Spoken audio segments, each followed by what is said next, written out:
a house in New Orleans. They call the rising sun, and it's been the ruin of many a poor boy. And God, I know I'm one. My mother was a terror. She saw my new blue jeans. Well, my father was a gambling man. Well, down in New Orleans. Oh, mother, well, tell your children not to do what I have done. Oh, spend your lives in sin and misery in the house of the rising sun. Hey, spend your life in sin and misery in the house of the rising sun.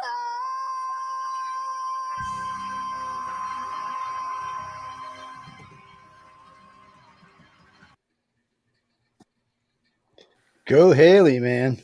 Wow, how far did she get? I don't know. I don't know if she even won. Actually, Let's find out. Okay, why am I hearing myself twice? I only hear you once. Oh, I know why I am. Sorry about that. I was hearing myself about to drive myself crazy. It's I forgot I had the station open while we were going live. So welcome everyone to News on the Flip Side. I hope everyone's having a good evening, good morning, good afternoon, wherever you are on our big, blue, beautiful planet. I know we have a bigger U.S. audience for this particular show, but I also know that we also have a large overseas audience for this show as well. So welcome the latest co-host with us, Leah Dunbar. Say hi, Leah. Wave to the world. Hello. She's and not as bad as the one over there with the panther on the screen. We're not going to mention no names or nothing. But anyway, welcome Jay. Welcome. Hey, it's a panther Thundercat. Well, welcome Jay. Welcome Sean. Welcome Leah. Hope everyone's having a good day today. We're missing one one host is off tonight. He is on sabbatical. Something about going to Yukon digging for gold. I'm not exactly sure what it is. Y'all don't know Sean. The other Sean is a prospector. He told me he was getting a 14th wife. Well, he probably did, but that's why he had to go back out prospecting again. No, Raymond really he does prospect. He really does in real life. He goes out and gets him gold. Yes. I told him go find me a big nugget. I need something to put behind me back here. Maybe something I can put in Bob's eye or something. 2 of them then, one for each eye. Like a little shiny golden nugget or something. No, seriously, he does. He gets out there. What do you mean? I would go hang out with some friends while they were doing it. Probably. It sounds fun. I've been out prospecting for diamonds and opals, and we've been in places like, and when you're in places like Arkansas, there's freaking diamond digging places all over the place. Opal. I mean, you name it, in crystals everywhere. Yeah, a crystal down here that would cost you $1,600 up there cost you about $300. And it's just the age of the thing. But anyway, a lot of stuff going on. I don't know how many of y'all caught the State of the Union. I'm not sure if I learned anything about the Union, though. That's what confused me about this. So I've been catching different people have been sending me different links. So I've pretty much heard the whole damn thing by now by the different links. And we may dig some up later on. I mean, I heard him talk about Trump twice. I pretty much heard him basically say anybody who comes in the country can vote, which I was like, really? Oh, okay. What? It's, I mean, it was kind of sad. What's really sad? Even the Democrats didn't take up for him. I think that's the saddest thing. Was he slurring his words? Well, somewhere along the line, I think somebody pissed him off and he got mad and he just kind of went off on a tirade. And first off, you can't defend yourself about the border. Why even bother?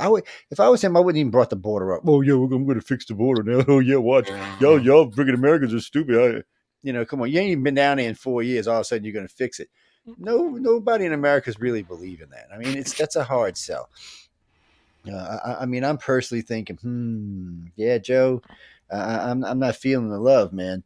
And well, no, Johnny, he did give the college kids a break, but they haven't got it yet. So I'm still no, they haven't actually got it yet. But is the Supreme Court intervene on that? Because that's if he only targets a select few that get college debt relief. I want my debt relief. Else? What the hell, man? What about everybody else who's done it throughout the years? Debt relief with interest now, that's like 500 G's, man. I definitely want some money. No, Sean, I couldn't get my BA in the Navy. You actually got to go to college. Yeah. It's just the way it works. No, you can get equivalents to it all day long in the service. So don't get me wrong.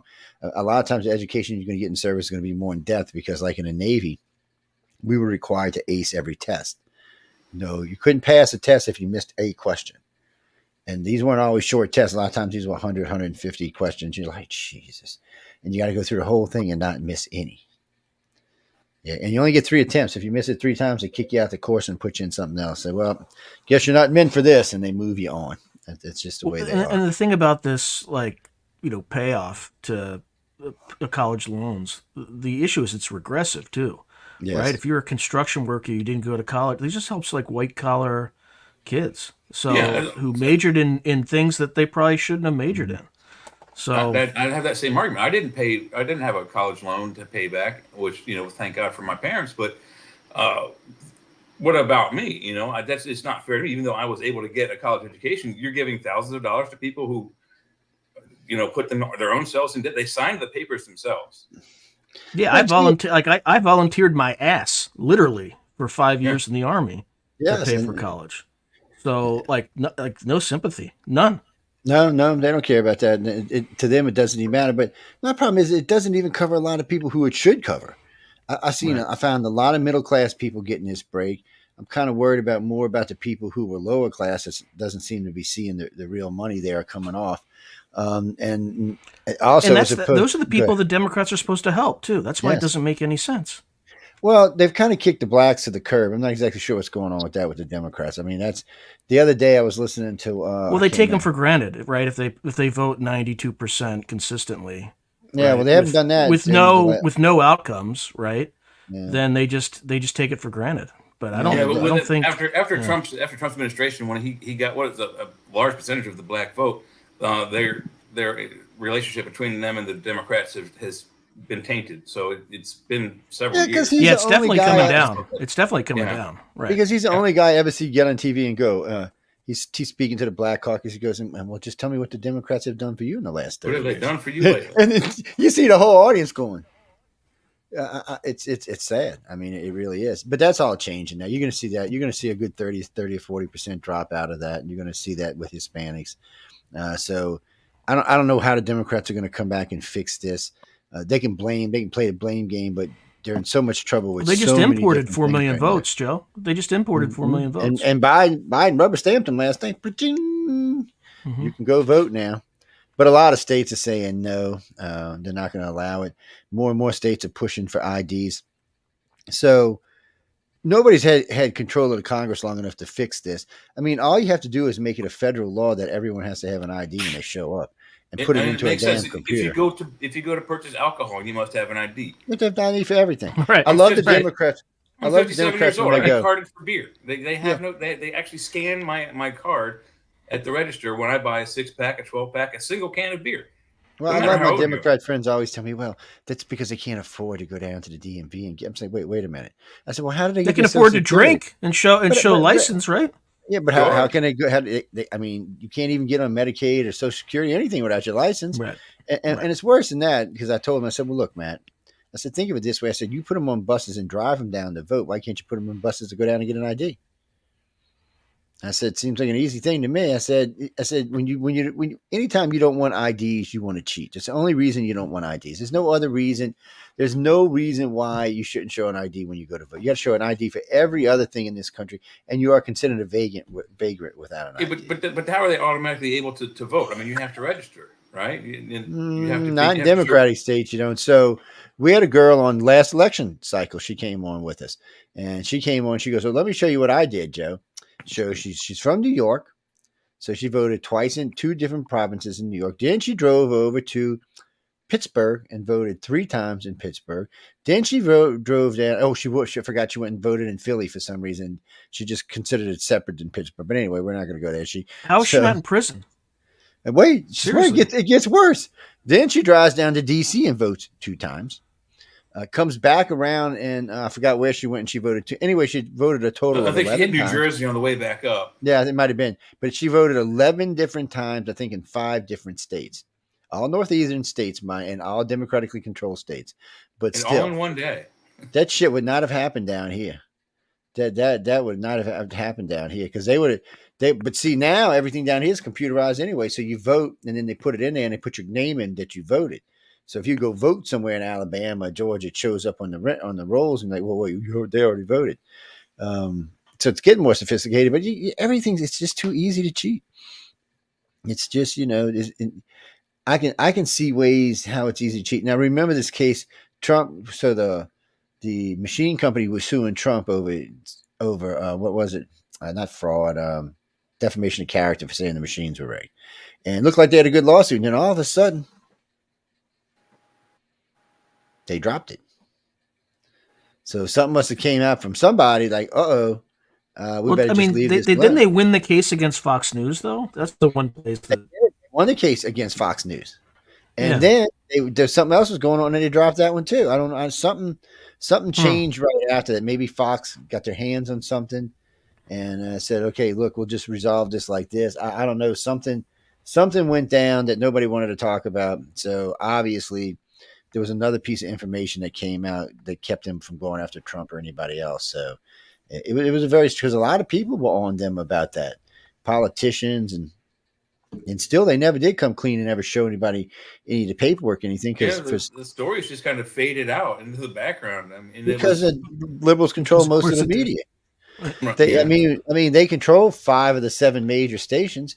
So if you're not watching one of the 2 other ones, you're not, now you might be watching some lame ass station we ain't never heard of or something, but still. And so many people get their news on, dare I say, Facebook. Still. Yeah. Number one, number 1 source for news, not in our country, in the world. Passed up BBC even.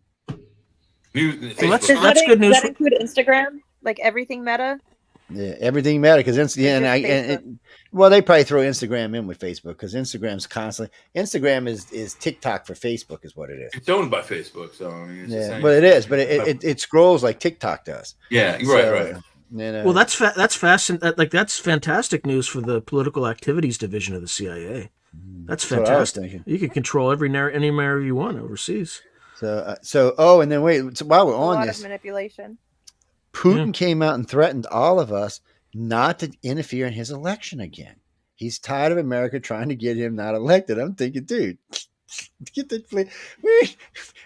Joe, you know damn well that we are absolutely interfering in that election. There's 100% chance that we're interfering. We're interfering in everything. There is nothing we're not interfering. You know what terrifies me though? Victoria Nuland just stepped down, just in time. After running all those rose revolutions and green revolutions, she's coming right back home. I wonder why. I wonder what she's going to do. First job out of office. There's just so. Oh, and who was it else? Somebody else stepped down. Who was it? Somebody just stepped down. Was the head of one of the parties? Oh, Mitch McConnell. He said he's not leaving as soon as we thought, and 4 of the people who said they were leaving are going to stay. But no, I was talking about the head of the DNC's leaving. I mean, RNC, not the DNC, the RNC. The head of RNC is leaving. Oh yeah, that was probably Trump forced her out. But did you see what happened to McConnell's? Did you see what happened to McConnell's sister-in-law in early February? No, I heard somebody talking about something about it the other day, but I wasn't. So her name's Angela Chow. She's the sister of Elaine Chow, who was like a former transportation secretary. This woman was the CEO of a company called what is it? It's like it's called the Foremost Group. It is a major shipping conglomerate that has locations in New York, someplace, there's another city in the U.S. I can't remember, Shanghai, Hong Kong, and then another city in Japan. So deep ties with, politicians and, officials in China and the United States. And, February 11th, they found her car in a lake, her Tesla in a lake in Texas. That's kind of weird, right? Like if you're getting there, it's still a pending investigation. They're still doing a criminal investigation because there's some weird I guess fact patterns involved. But if you're the Chinese, right, and you're planning an invasion of Taiwan, she's going to have access to shipping manifests and stuff like that. She's going to be able to see if there's like, wait, why are we shipping all these medical supplies into, it's a 500, I'm just making this up, but it's a 500x increase on these manifests into China. I wonder what you would need, all these additional medical supplies for, or, we're shipping additional, they're stocking up on food and oil and all sorts of, so I don't know. It could just be completely innocent, but it seems super suspicious. And then you had every social media company go down last week. Not everyone, but you had like Instagram, Facebook, and then the week before that you had the AT&T outage. So there's something going on. Which, by the way, none of it affected nationwide us or the station. And I was told Verizon too. Yeah, but there's a few accounts with Verizon. That's right. Yeah, all of our station pages were fine. We didn't have any problems with them. None of them went down. Not even my personal pages went down. We have 14 pages on Facebook. None of them went down. We have 4 Instagram pages. None of them went down. They all stayed up. And I know a lot of other people that stayed up because I was talking to Amelia, but Michelle's crashed. Mine definitely disappeared. Yeah, yours disappeared. Michelle's disappeared too. She told me hers. A couple other people told me, but it was weird how it was like sectioned or something. It was a very there's something going on in the background, and almost all of them. I didn't notice it, but I don't check it all the time. So I mean, it seems like what you all are describing is either a test or a cyber attack test. But it was only on personal pages. Though. Pretty crazy though. You know that, right? It wasn't on anybody's business pages, just personal pages that went down. So why wouldn't they attack you and me, Joe? Because like you probably had a top secret, like a TSSCI clearance that was hacked into in 2014. So I got a class. I'm honest when I tell people all the time. I said a class 10 security clearance. Figure out what it is within the U.S. Navy. It's like it's so freaking high. Yeah, you shouldn't even talk about it. But the thing of it is, they're looking at us because we talk about things that a lot of times will cross through topics in a kind of strange way. So we'll come into something that's probably borderline classified stuff, especially when we're talking about different things going on with airplanes or different things in the military that we're borderline and on, like shieldings and different things. And we've had these conversations on this show and on the other show. And look, some of us may, I mean, with me in particular, I never had any access to TSSCI information, even though I got one eventually. But I'm sure there's stuff out in the clear that we talk about that is not supposed to be out in the clear. And we probably put things together that. Well, just to tell you how weird this is, I was talking about the real top speed of the USS Nimitz one night on. So on 4 different radio shows, I talked about this. All 4 shows pulled the show until I gave them a updated version with the manual said, which was 36 knots. The ship ran 70 knots, man. I mean, Jesus. I mean, it's got a big, huge reactor on it. I mean, just anyway. Is that 2 screws or 3 screws? That thing can at least pull 70 knots. It was cruising. I mean, you didn't go. And people should just figure out the math when they say, "Oh, it's here," and all of a sudden it's on the other side of the ocean. You're like, well, man, shouldn't that have took 7 days and not 3 days? Well, work it out, people. I mean, that'll tell you how fast it's going. But so anyway, and technically it was still classified. But not really, because the Navy ordered the decommission of the Nimitz. I mean, it hasn't been yet, but unless they changed something. And it did. It was being decommissioned, then it wasn't, then it was, then it wasn't, then it was, then it wasn't. I don't actually know where it's at the moment. Yeah, but I think the last word was decommissioned, and it's on its way back. Yeah. Of course. So, because they were going to use it somewhere, and then they thought about selling to somebody, and then no, they don't want to give anybody any nuclear reactors on it. So they're like, so they're going to remove the reactors and then sell it to one of these other countries to scrap it out. First, I mean, it's going to go to Norfolk for a little while, then it'll probably go down to the base down off the coast in Pascagoula, and they'll take all the sensitive electronics off, and then they'll go to whatchamacallit, where they'll pull the reactor, and then it goes, the other country comes and picks it up and takes it away and scraps it out for steel. And whatever else they can get out of wire, copper, silver, whatever else is left in there. Because there are quite a few materials. Museum piece. I don't know why they not keep one of the Enterprise on them. I mean, it's the first one of its class, wasn't it? I mean, it's the first one of that size. I'm kind of surprised they're not keeping either one of them. Because we got all kind of battleships and shit laying all over the United States, and for whatever reason, they're cutting that thing out for kindling, then they must have something better that they can produce really quick. We got which one? Which one was it? Not the Gerald Ford. Which one just recently? Yeah, wasn't it Gerald Ford or the Gerald Reagan? Ford, yeah, it's the most recent. Gerald Ford, yeah. I think we got the Reagan coming, and then another one after that. And then, I mean, these carriers we're building today are insane. Hopefully, the new ones are set up to where they can take the F-35s. Well, allegedly, they have the one that's going to come out next that can fly. It can levitate off the ocean and then go to the air. We're gonna. I'm waiting to see. Well, I've seen the testing for those new blaster things on the side of it's the Reagan, I think.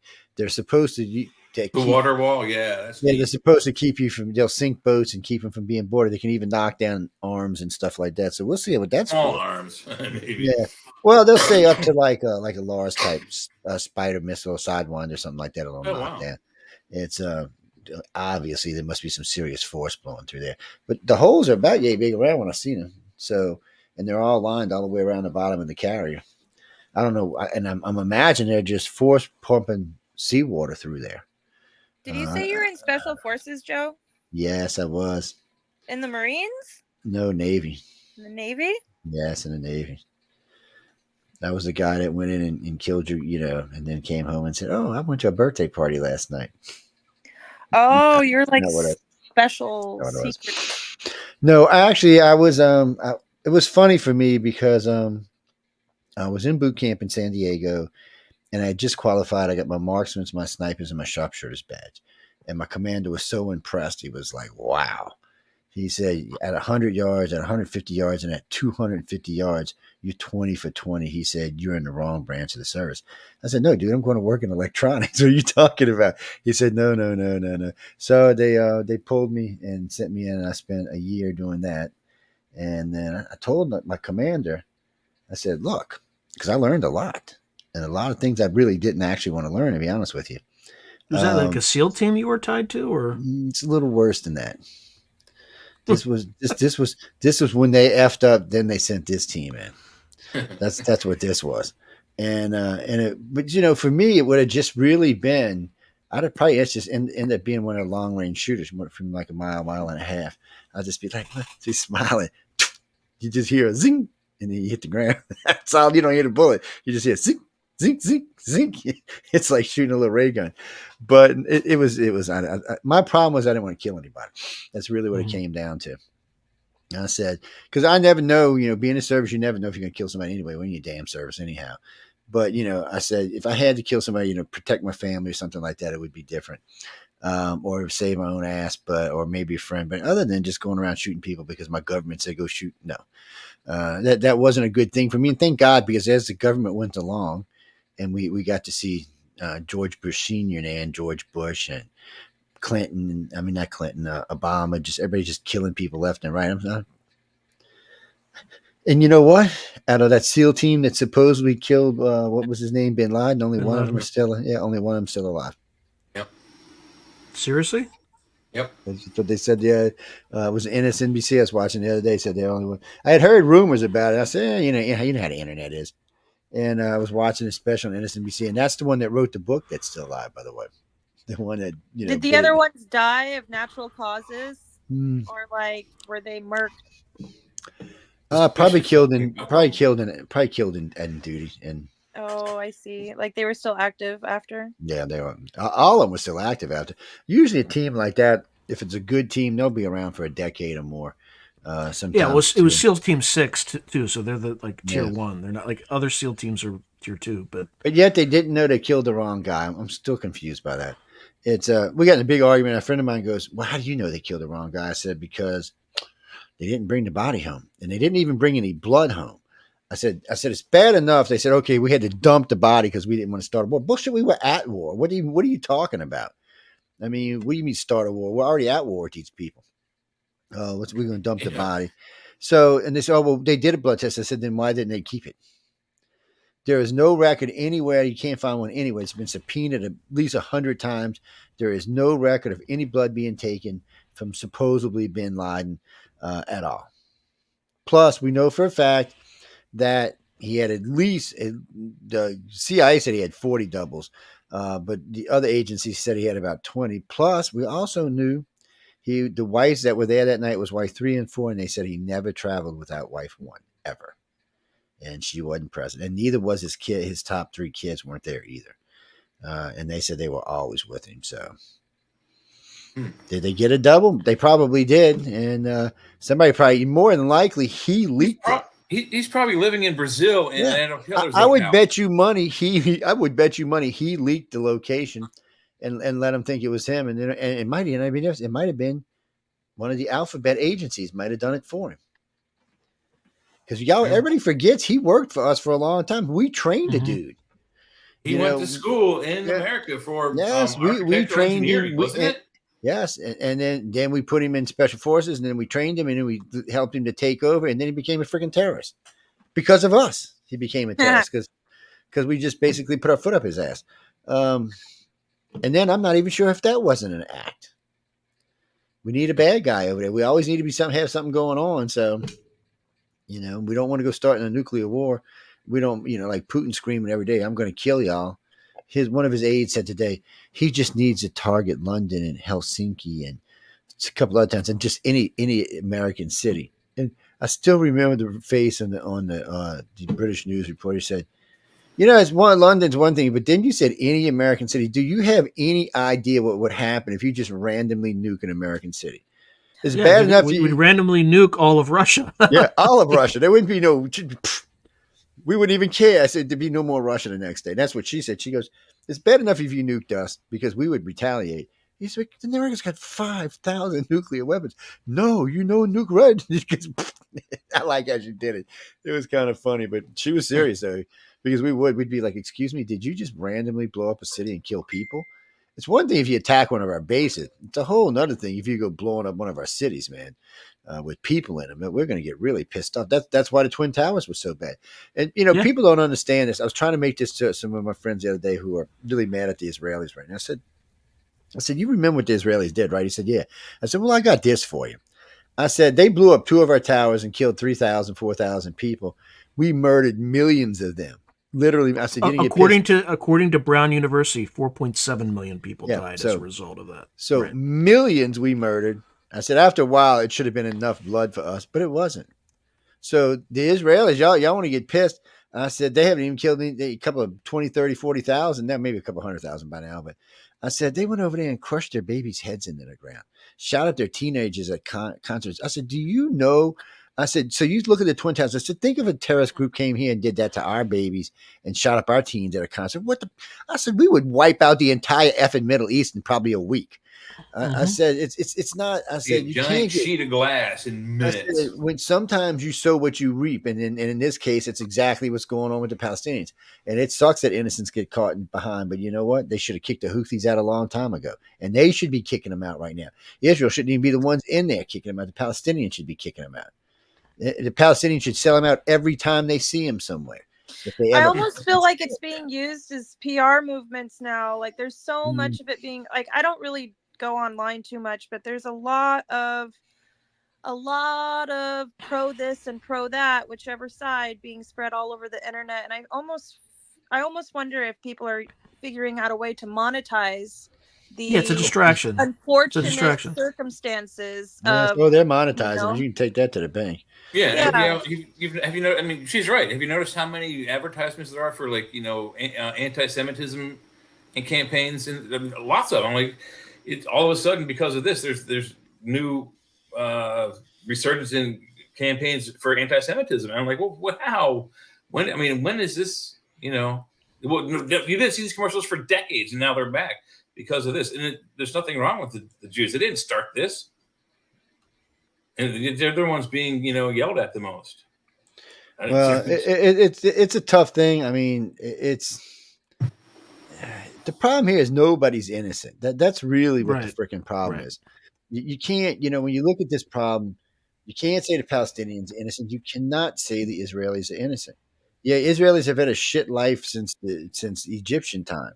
But hey, it's just but what you can say is some are more innocent than others. Yes, that is true. But for some reason, and Americans understand this. I think the Europeans do for the thing. But when you kill babies, you just ask for everything that can possibly go bad for you. But it's not just the fact that they killed the babies. First they set the baby on fire. Yeah. Well, no, first they shot him, then they set him on fire, then they crushed their heads. They stamped on its head. Yeah, and they stamped on their heads. That's messed up. I don't care. I don't care what your race is. They threw a baby in an oven and baked it. Yeah, well, they did all kind of horrible shit. Probably, yeah. I wouldn't be surprised. Well, no, they did a lot of horrible stuff to. I mean, the Germans killed them. And they did it. Yeah, the Germans did. They did it for the shock value. That's why they killed the teenagers. They did it for. Yeah, they wanted to provoke a response, but they didn't think the response was going to last this long. Yeah, they thought the bleeding hearts were going to come in and say, "Oh my God," all this stuff, and then there's people like me who remember Palestinians dancing after 9/11. So it's just like, well, it's kind of too bad. I feel bad for you, but I want a 5G bet on that. A friend of mine goes, well, the whole world said. I said, oh no, they're not, my friend. I said, for some people, this is a celebration. Oh, Joe, no one's celebrating. I said, well, hold on. I said, hold on a minute. I said, wait. I said, how much money do you want to pay? I put $5,000. I said, no, really, dude. He said, no. I said, really? I said, hold on. I said, oh, wait, is that Palestinians? Took him on YouTube, and he was just like, you're shitting me. I'm like, no. I said, they're celebrating because they hate us. And they hate us with a passion, even though you and I have never done anything to them. But our government is what? I mean, we've done lots for them because we pay tax dollars and then they get our tax money. Oh, yeah. We've done plenty for Palestine.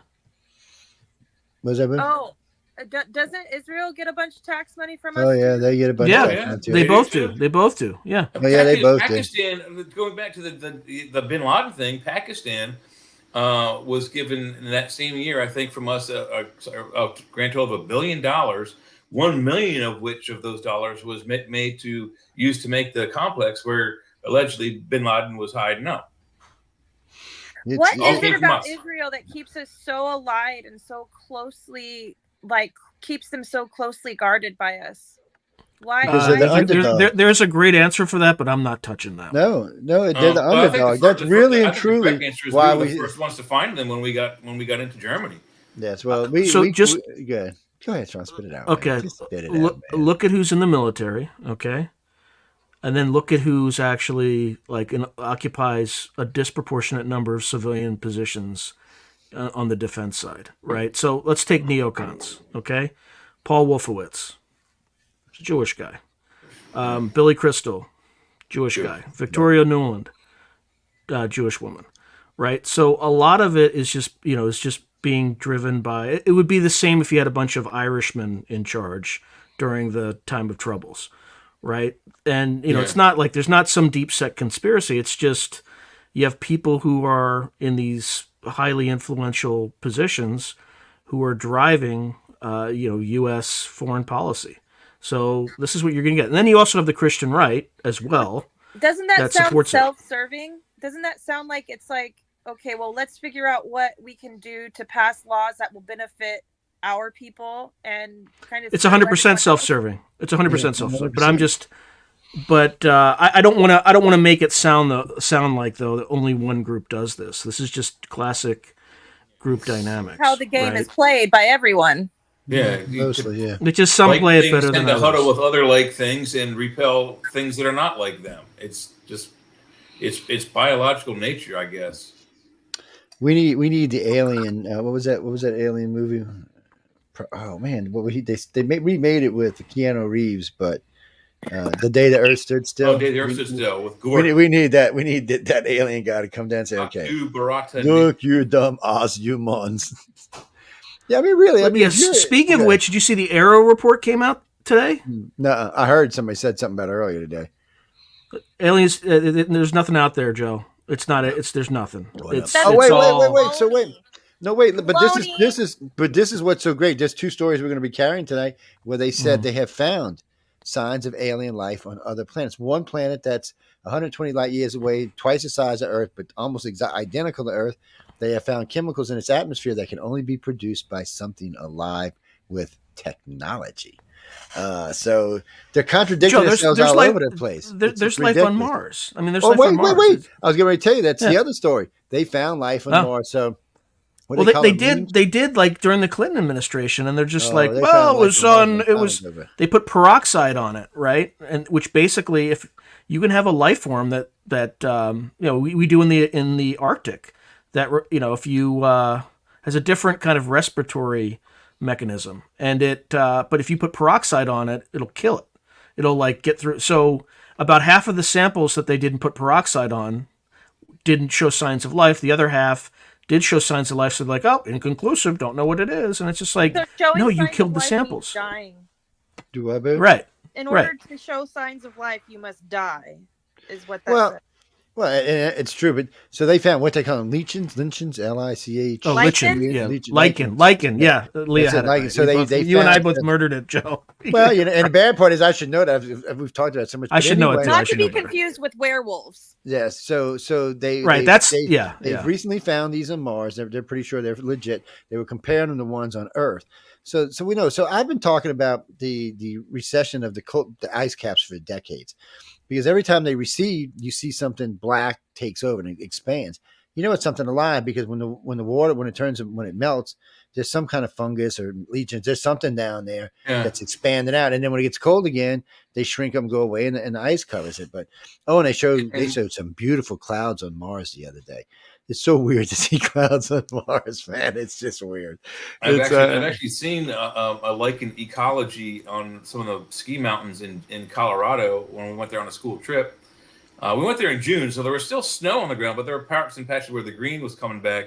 And I swear I saw an iris flower that was like, that big between my fingers, like less than an inch. And the full like bloom iris, like these iris had those like bearded things that hang off them.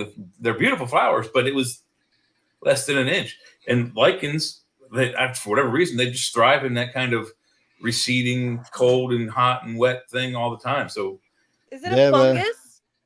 It might be. I don't know what it is. It might be a fungus. It's a chlorophyll plant. It's a very, very small type of plant, and it's spelled L-I-C-H-E-N. But they are light absorbing biologics. Yeah. So they found that, and then the first rover, the first landers, which is Viking, right? Which one's in? No, yeah. Wait, I get them confused. Yeah, I think it was Viking. Yeah, so I think there was a Viking. 1 and 2 went to Venus. Yeah. So no. So what's out that we got way out in space right now? Voyager 1 and 2. Voyager. So that is Viking. So there was 2 Vikings. So they went Viking to Mars. 1 and 2 went to Venus. Both failed. But they had versions that went to Mars, because the first one that went to Mars landed on Mars. Well, as it was landing, it experienced a pocket of oxygen and then a pocket of methane, and neither one can be made without some type of life. So you really, unless you got some rocks that had some oxygen in it that escape, it's really only made by life. And methane pretty much only really comes from usually things that are dying and rotten and things like that. So, and they also have like a seasonal methane cycle. They do, which means they got are oxygen living and a seasonal. Yeah. So there's a couple of plumes they see every year. They're not exactly, they're narrowing them down each year, but they haven't quite figured out where they are. The plumes are pretty big, which suggests whatever this is on the ground is pretty damn big. It's probably like some kind of water. It's probably a big area where there's water underneath there, and half full, or maybe an aquifer of some kind. I have no doubt there's liquid water under the ground on Mars, because there's 2 big ice caps. And every now and then you see what looks like recent signs of water on the surface of Mars. So whatever ice is on there. Because they found recently one of the rovers, well, the only one that's left now, found signs just recently of something looked like it had melted and ran down the side of a mountain cliff. Then you got to watch. I mean, there's other things that could be on Mars, but more than likely, and they did find out there's still some thermal activity on Mars, which I heard my entire life the bitchin' planet was dead. Well, we've heard throughout all of school, grade school, junior high, high school, even college, we were taught there's no atmosphere on the moon, no atmosphere on Mars, which is a lie. They both have very, very faint atmospheres. Mars actually has a bigger atmosphere than the moon. The moon, I think, only has a mild magnetosphere. So there's no oxygen, but there is at least a magnetic atmosphere enough to deflect certain radiations.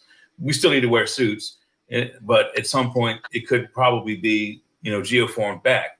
But Mars is closer to ours. It just needs a tweak, and we can breathe without apparatuses. The gravity is another thing. We won't be able to, unless you're born there. You won't have natural musculature for it. You'll always bounce around. You'll be like He-Man. You'll be like He-Man. You won't need stairs. Hey, I'm gonna go up to the third floor. Bing, you're up. Jump up there. Yeah, but you might go blind a lot sooner. You could, because your blood's gonna pool in your head. It's like a huge problem. Well, that's an easy thing to fix though. Just hang yourself up from the ceiling by your feet. That's what astronauts do in space. That's how they do it. Mm-hmm. No, Christopher, I'm being serious. No, you have never. Okay, when the old days they would show you, but now in the Skylab, which was a different space station we had, they would show you it all the time. But even the new one, or I shouldn't say new one anymore, it's old. They'll show you. They'll be hanging upside down. I was watching this chick the other day. She's hanging upside down. Her hair's like plume. She's trying to tie it up because it's got her whole entire face. She looked like damn one of the atoms. They have a Velcro wall in the backs of their suits. Is the loopy part, the hard part of the Velcro, and they just go. Yeah, you can go upside down and get your brain straight. Yeah, I've seen pictures. I think they have it on the shuttles even. You can hang upside down. Yeah, they did. Yeah, because they actually want you to. And no, they even on the space station they've got a treadmill up there. Yeah, you can tread.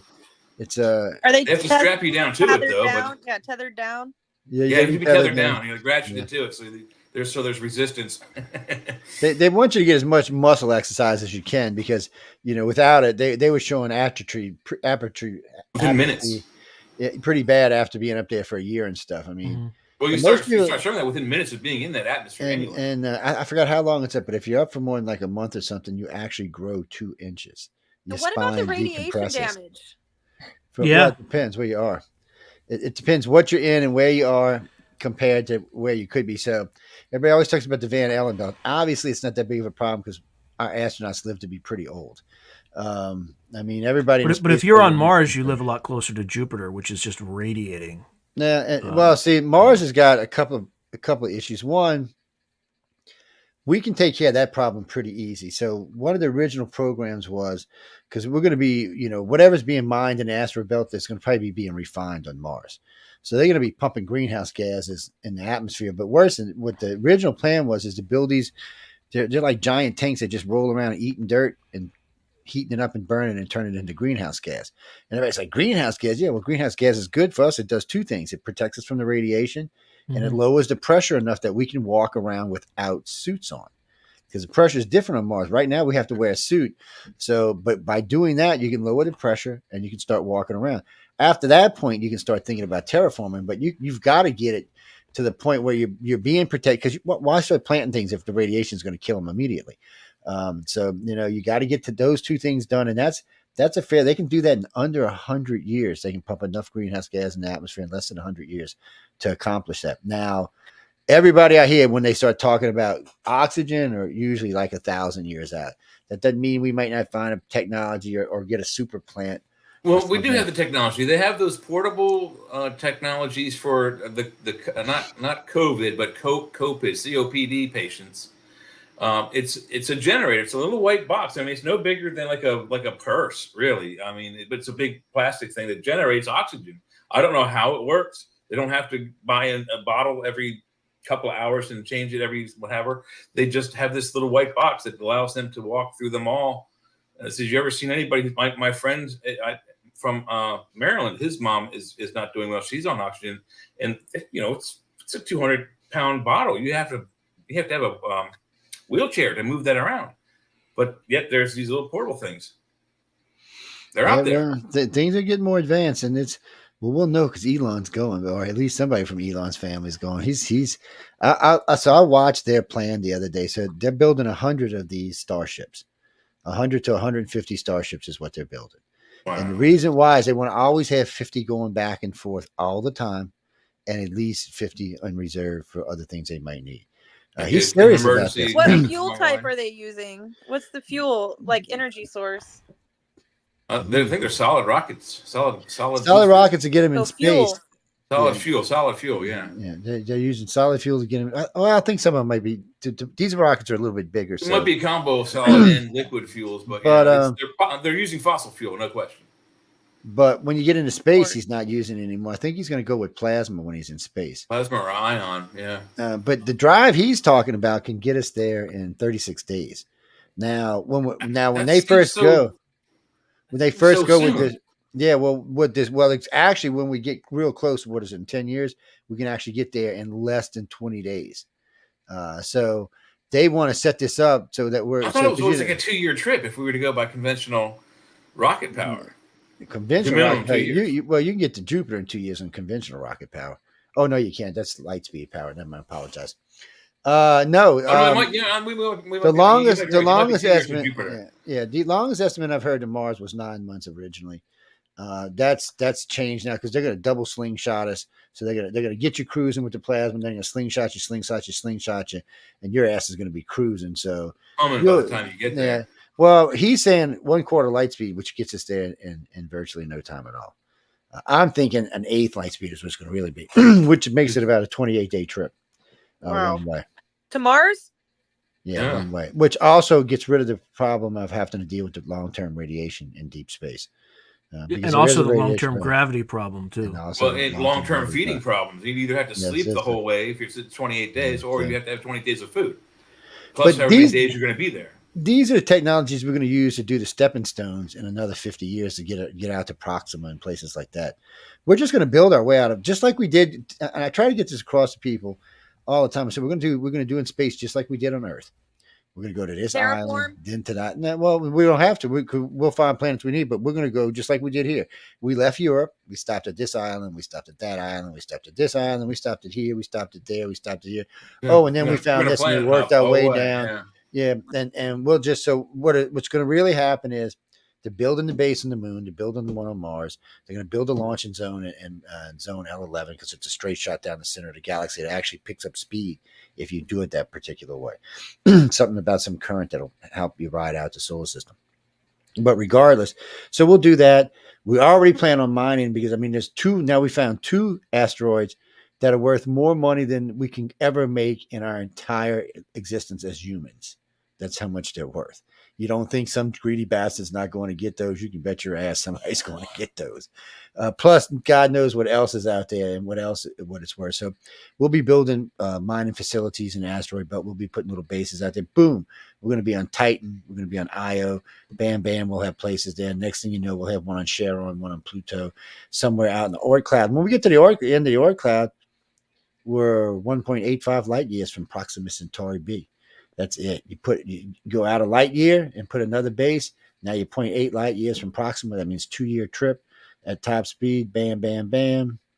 So what'll happen is you leave Earth. You might stop at Mars for a while. You might stop at Io for a while. You might stop here, somewhere around Saturn over here somewhere, or one of these other moons over here. And then poof, you stop out in the Oort cloud. Next thing you know, you'll be halfway to Proxima Centauri. And then you'll be at Proxima and you might be going on further somewhere else.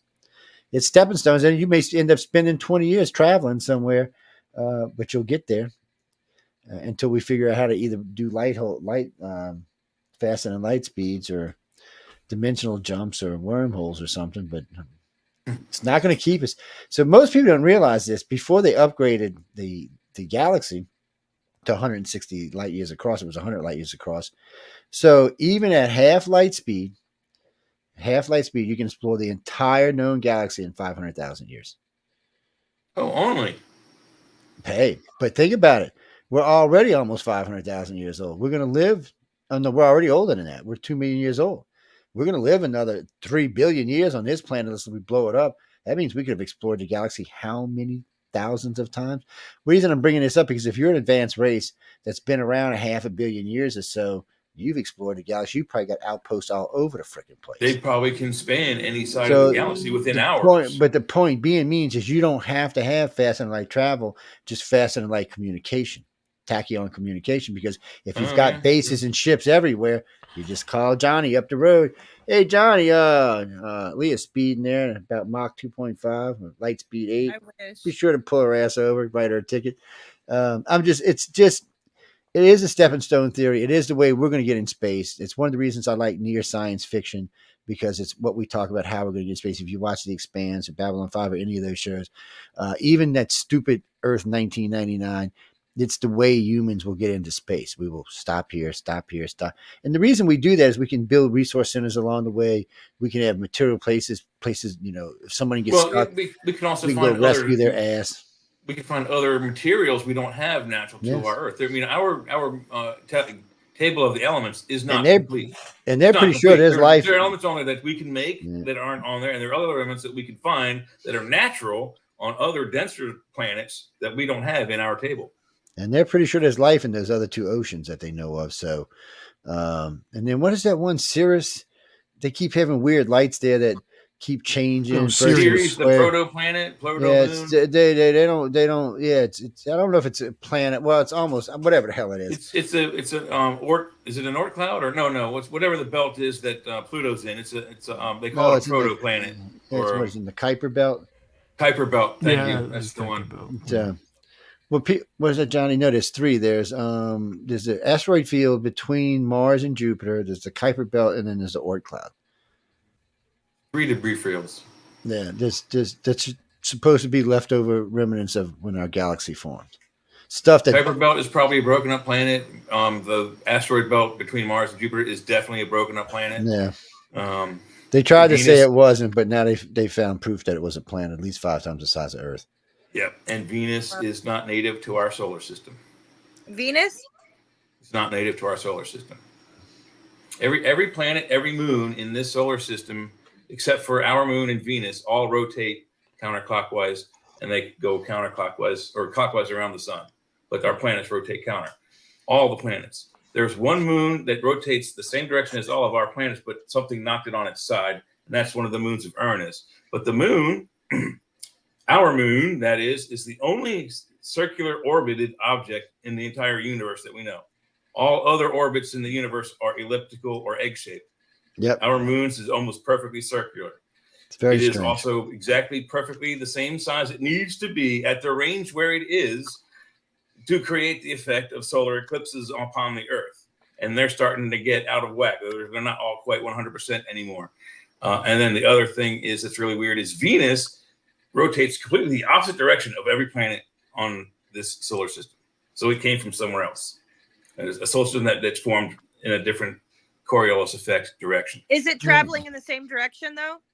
It is traveling in the same direction around the sun as all the other planets, but the rotation of the planet itself is the opposite of all the other planets. It rotates clockwise where we rotate counterclockwise.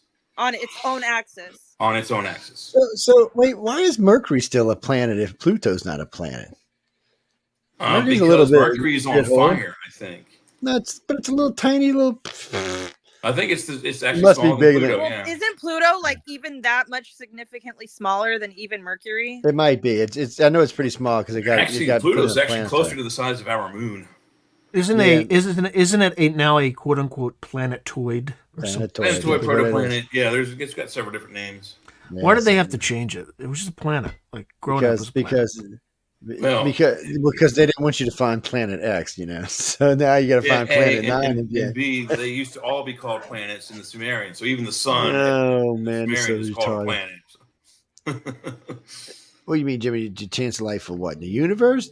Our galaxy has life, and the universe is probably teeming with it. It is replete with life. I would bet you $1 million that they'll find life in at least 7 or 8 different places in our solar system. Easy, probably more than that. I know at least 4 of the moons between Saturn and Jupiter are going to have life on them. We're pretty sure Mars does. And they have seen things in the upper atmosphere of Venus that look like they're flying. So, well, in case y'all don't know, Venus's upper atmosphere is identical to Earth. So at one time, it was like this planet. It is covered with noxious greenhouse gases, but of the type of greenhouse gases that are only produced by biological mechanisms, not mechanical. So whatever is creating the atmosphere on Venus, it's biological, which means it could be viruses, it could be mold, mildew, lichens. We don't know. So anyway, people, you're going to find a lot more life than you think. You mean, so I will predict this. I've said this a million times, so it's not really a prediction. They're going to find artifacts on Mars. Well, let me say this first. They're going to find ruins on Mars first.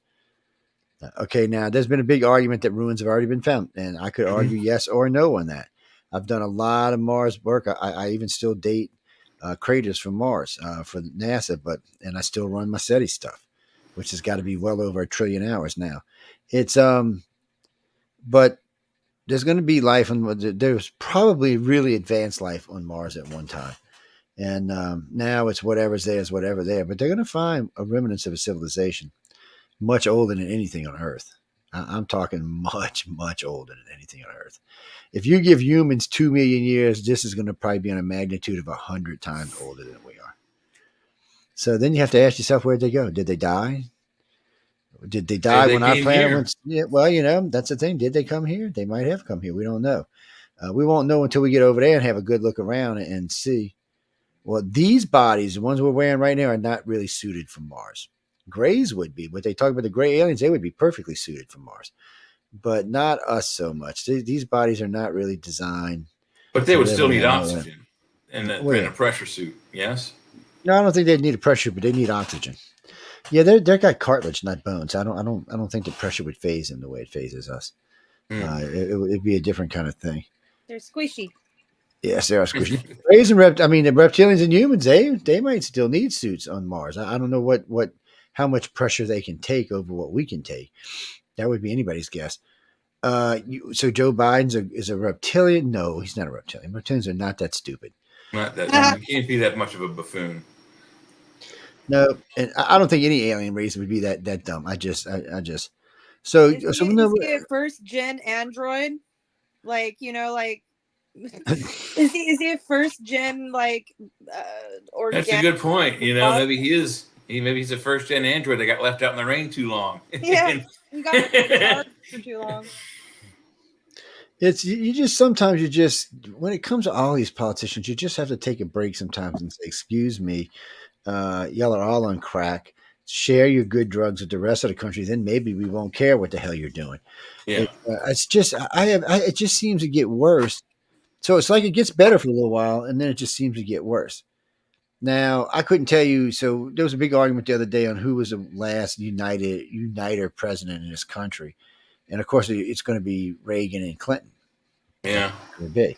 Now you can say Baby Bush, and we've had this conversation before, but Baby Bush was only a uniter because somebody attacked our country.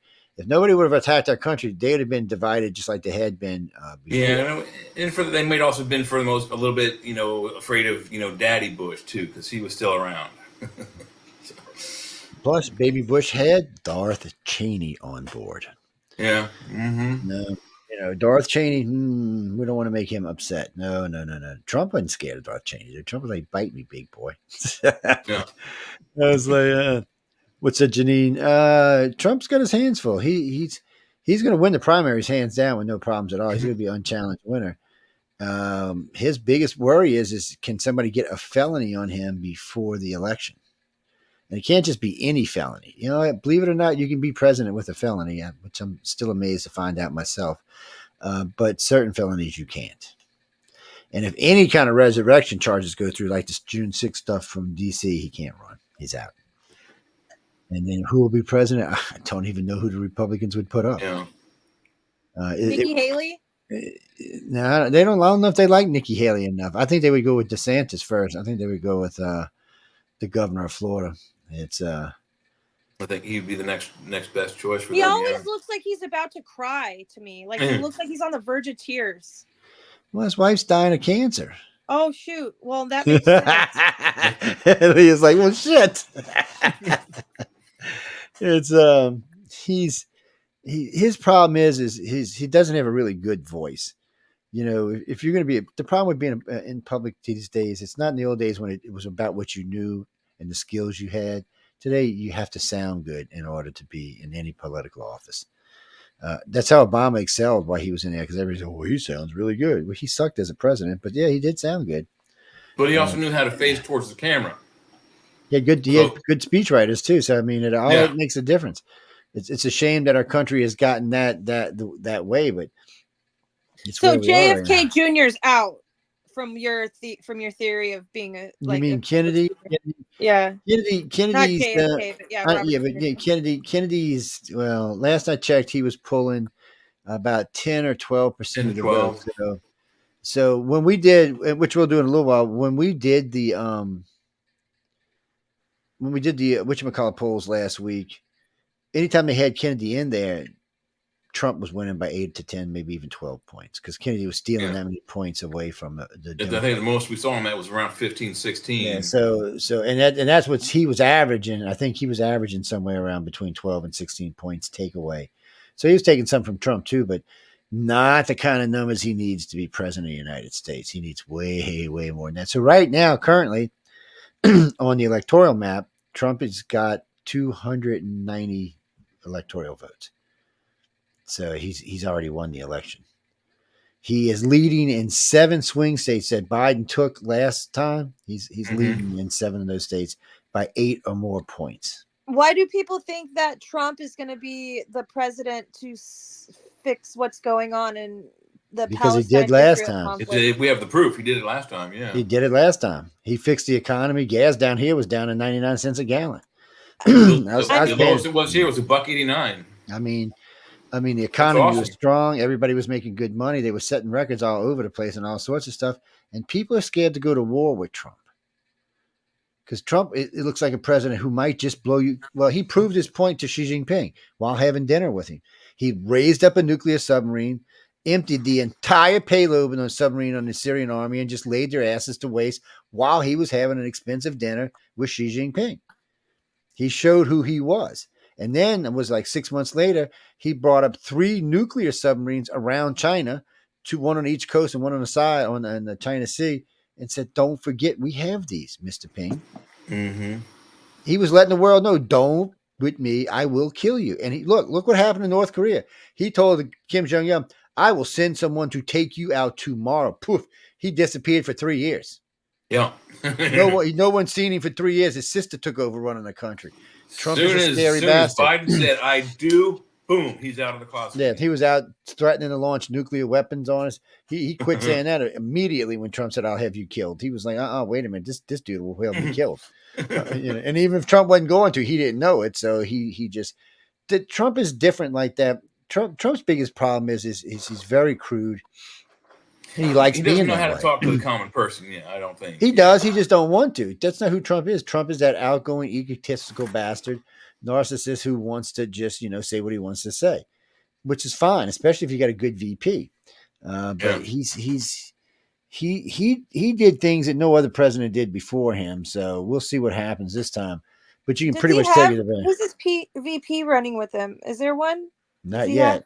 No, he ain't bringing that Pincey Wincy back. I know that. We're not even going to talk about Pence, people. No, Pence is a traitor dog. No, he's a traitor dog. And he was too religious. The last one I heard him talking about was Tulsi Gabbard. I'd like to see her run with him because she's an ex-Democrat. I like her. Yes, and she's an ex-Dem, so she would help him in a couple of ways. Nikki Haley said she won't endorse him now, no matter what. That he's just an evil bastard, so she's out. She would be. And that, but she was stupid when she said that. He controls the party. I mean, 90% of the party said they're going to vote for him no matter what.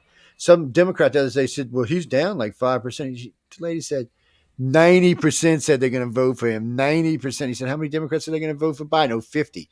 He said, she's like, so people try to change the outcome of things because to make it fit their candidate, but Biden's in serious trouble. The only thing that can really save Biden right now is if Trump goes to jail. That's about it. Which is there's a very real chance they'll cook something up and make sure that happens too. The Jack Rush guy's trying to find other information because he's scared that the Supreme Court's going to throw his cases out. And every time I hear about this Georgia girl, Now we found out that she met with Kamala Harris before she brought charges on Trump. Oh, great. This shit gets better every time you hear about her. Wow. But it's still 50-50 if she's going to get to keep the case, though. We're just winning the presidency for him. Everything that happens from here out. Yeah. I mean, that's so democratic, to try to knock somebody out of a democratic election through lawfare. I mean, it's just so democratic. Well, they so have noble, been pulling some so shit brave for a while now, and I mean, I don't know why all of a sudden they've got.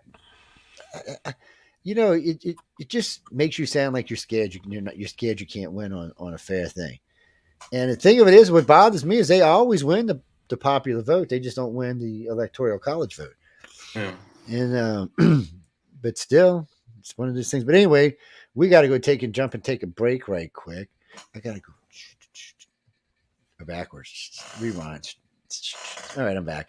Anyway, we got to take a break right quick. Whatever, Christopher. You got any big chicken shits? Come in the chat room and say that. Yeah, you wuss. Anyway, we're going to take a break. We'll be back in a few minutes. We're going to leave y'all with Ramstein in just a second. They'll be joining. Ramstein.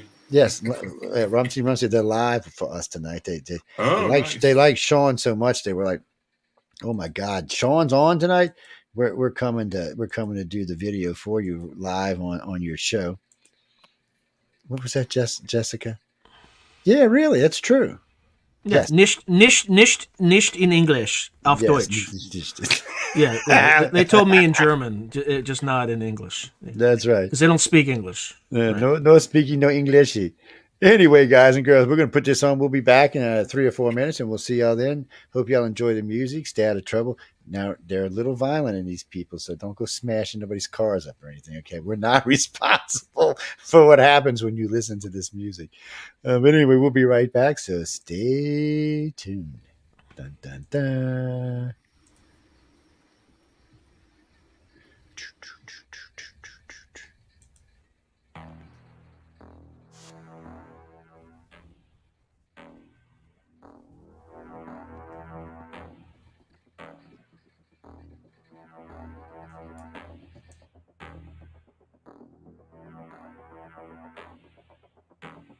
I like Rammstein.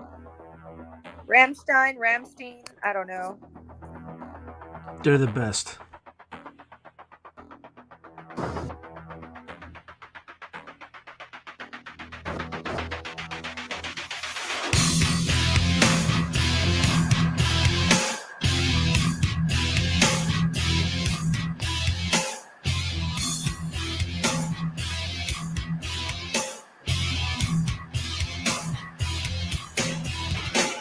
Rammstein. Ein Mensch brennt. Rammstein. Fleischgeruch in der Luft. Rammstein. Ein Kind stirbt. Rammstein. Die Sonne scheint.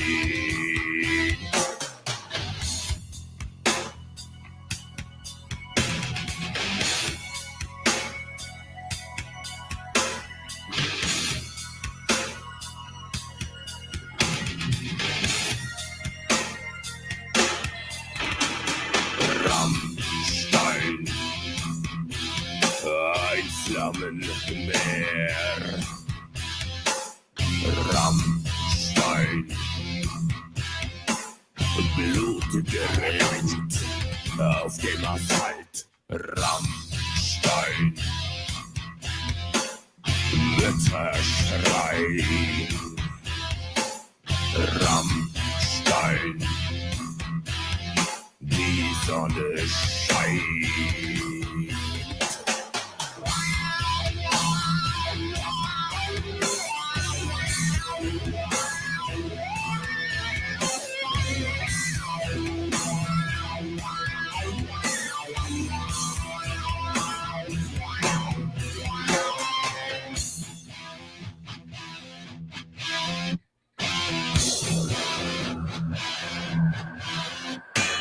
Rammstein. Massengrab. Rammstein. Keinen drinnen. Rammstein. Kein Vogel singt mehr. Rammstein. Und die Sonne scheint.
Oh man, it's Rammstein, man. It's Rammstein. Everybody give a round of applause.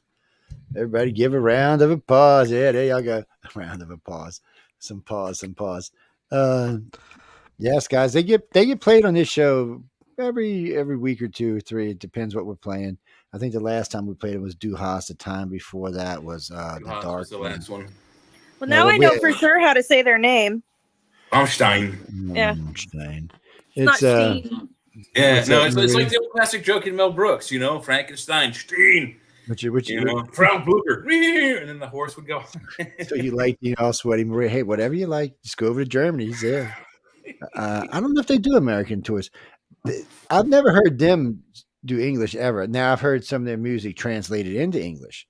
Yeah, maybe it was this singer doing it, but well, Du Hast is basically "I hate you" is basically what it means. I mean, that's pretty much what I hate you. That's pretty much the whole song.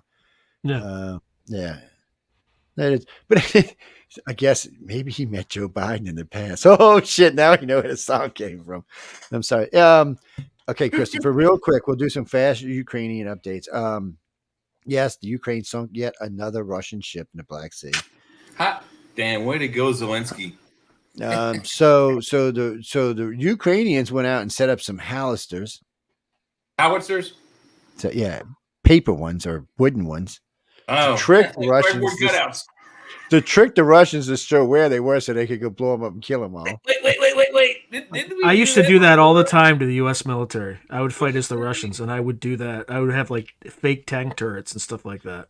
Didn't we do that though? Like in Normandy, the same thing. There. Yeah, well, it works. It's a trick that works. Yeah, absolutely, it works on us too. It works really well. It works on us. Yeah, it works on it. Yeah. It's because, well, oh no, wait, Peter. Okay, so there's some new stuff that came out about 4 years ago. I forgot what they call it. It's a new type of radar that can ping stuff. It can tell you what the material is made out of that it hits. So if it's wood or paper, you can tell now. But when you're cruising along at 50 miles an hour, your little tank bouncing up, I don't know how accurate that shit's going to and you're only trained to key in on a particular silhouette. You're not looking for movements. Oh, there's a silhouette. Actually, Mark, I was very impressed the first time I seen them Abrams in Desert Storm cruising and have full out shooting shit and blowing it up. I was stunned. I was like, what the hell? This changing warfare for sure here. No, they were blowing shit up all over the place. They had the Iraqis were so scared because you just had a mass of U.S. armored vehicles cruising along at 50 miles an hour, just shooting shit and blowing it up. And, I didn't even think at that point. I had heard Storm and Norman talking that we had put some new technologies in that supposedly allowed our tanks to fire on the run. Yeah, sometimes I hear stuff like that, and then that's not always what it turns out to be, or it's not quite what it says it is. Like them, what do they call those? You'll probably know, Sean. They call those explosive packs they like to put on tanks.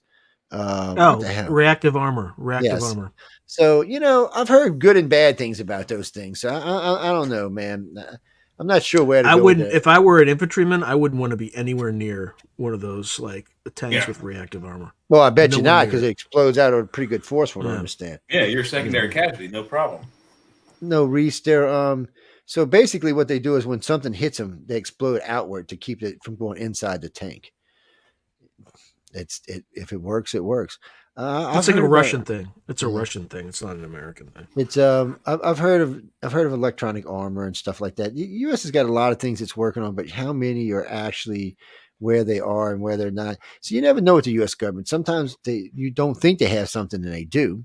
Like the rail guns. Everybody said we don't have no rail guns. Come to find out, we got like 11 of them now. I'm like, really? They're and half of them ain't even mounted on anything.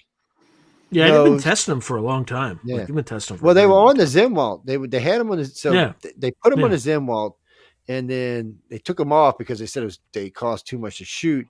And then this shit started with the Ukraine again, and a poster came out across one of the things I'm connected to, saying that one of them was put back on the Zimwalt.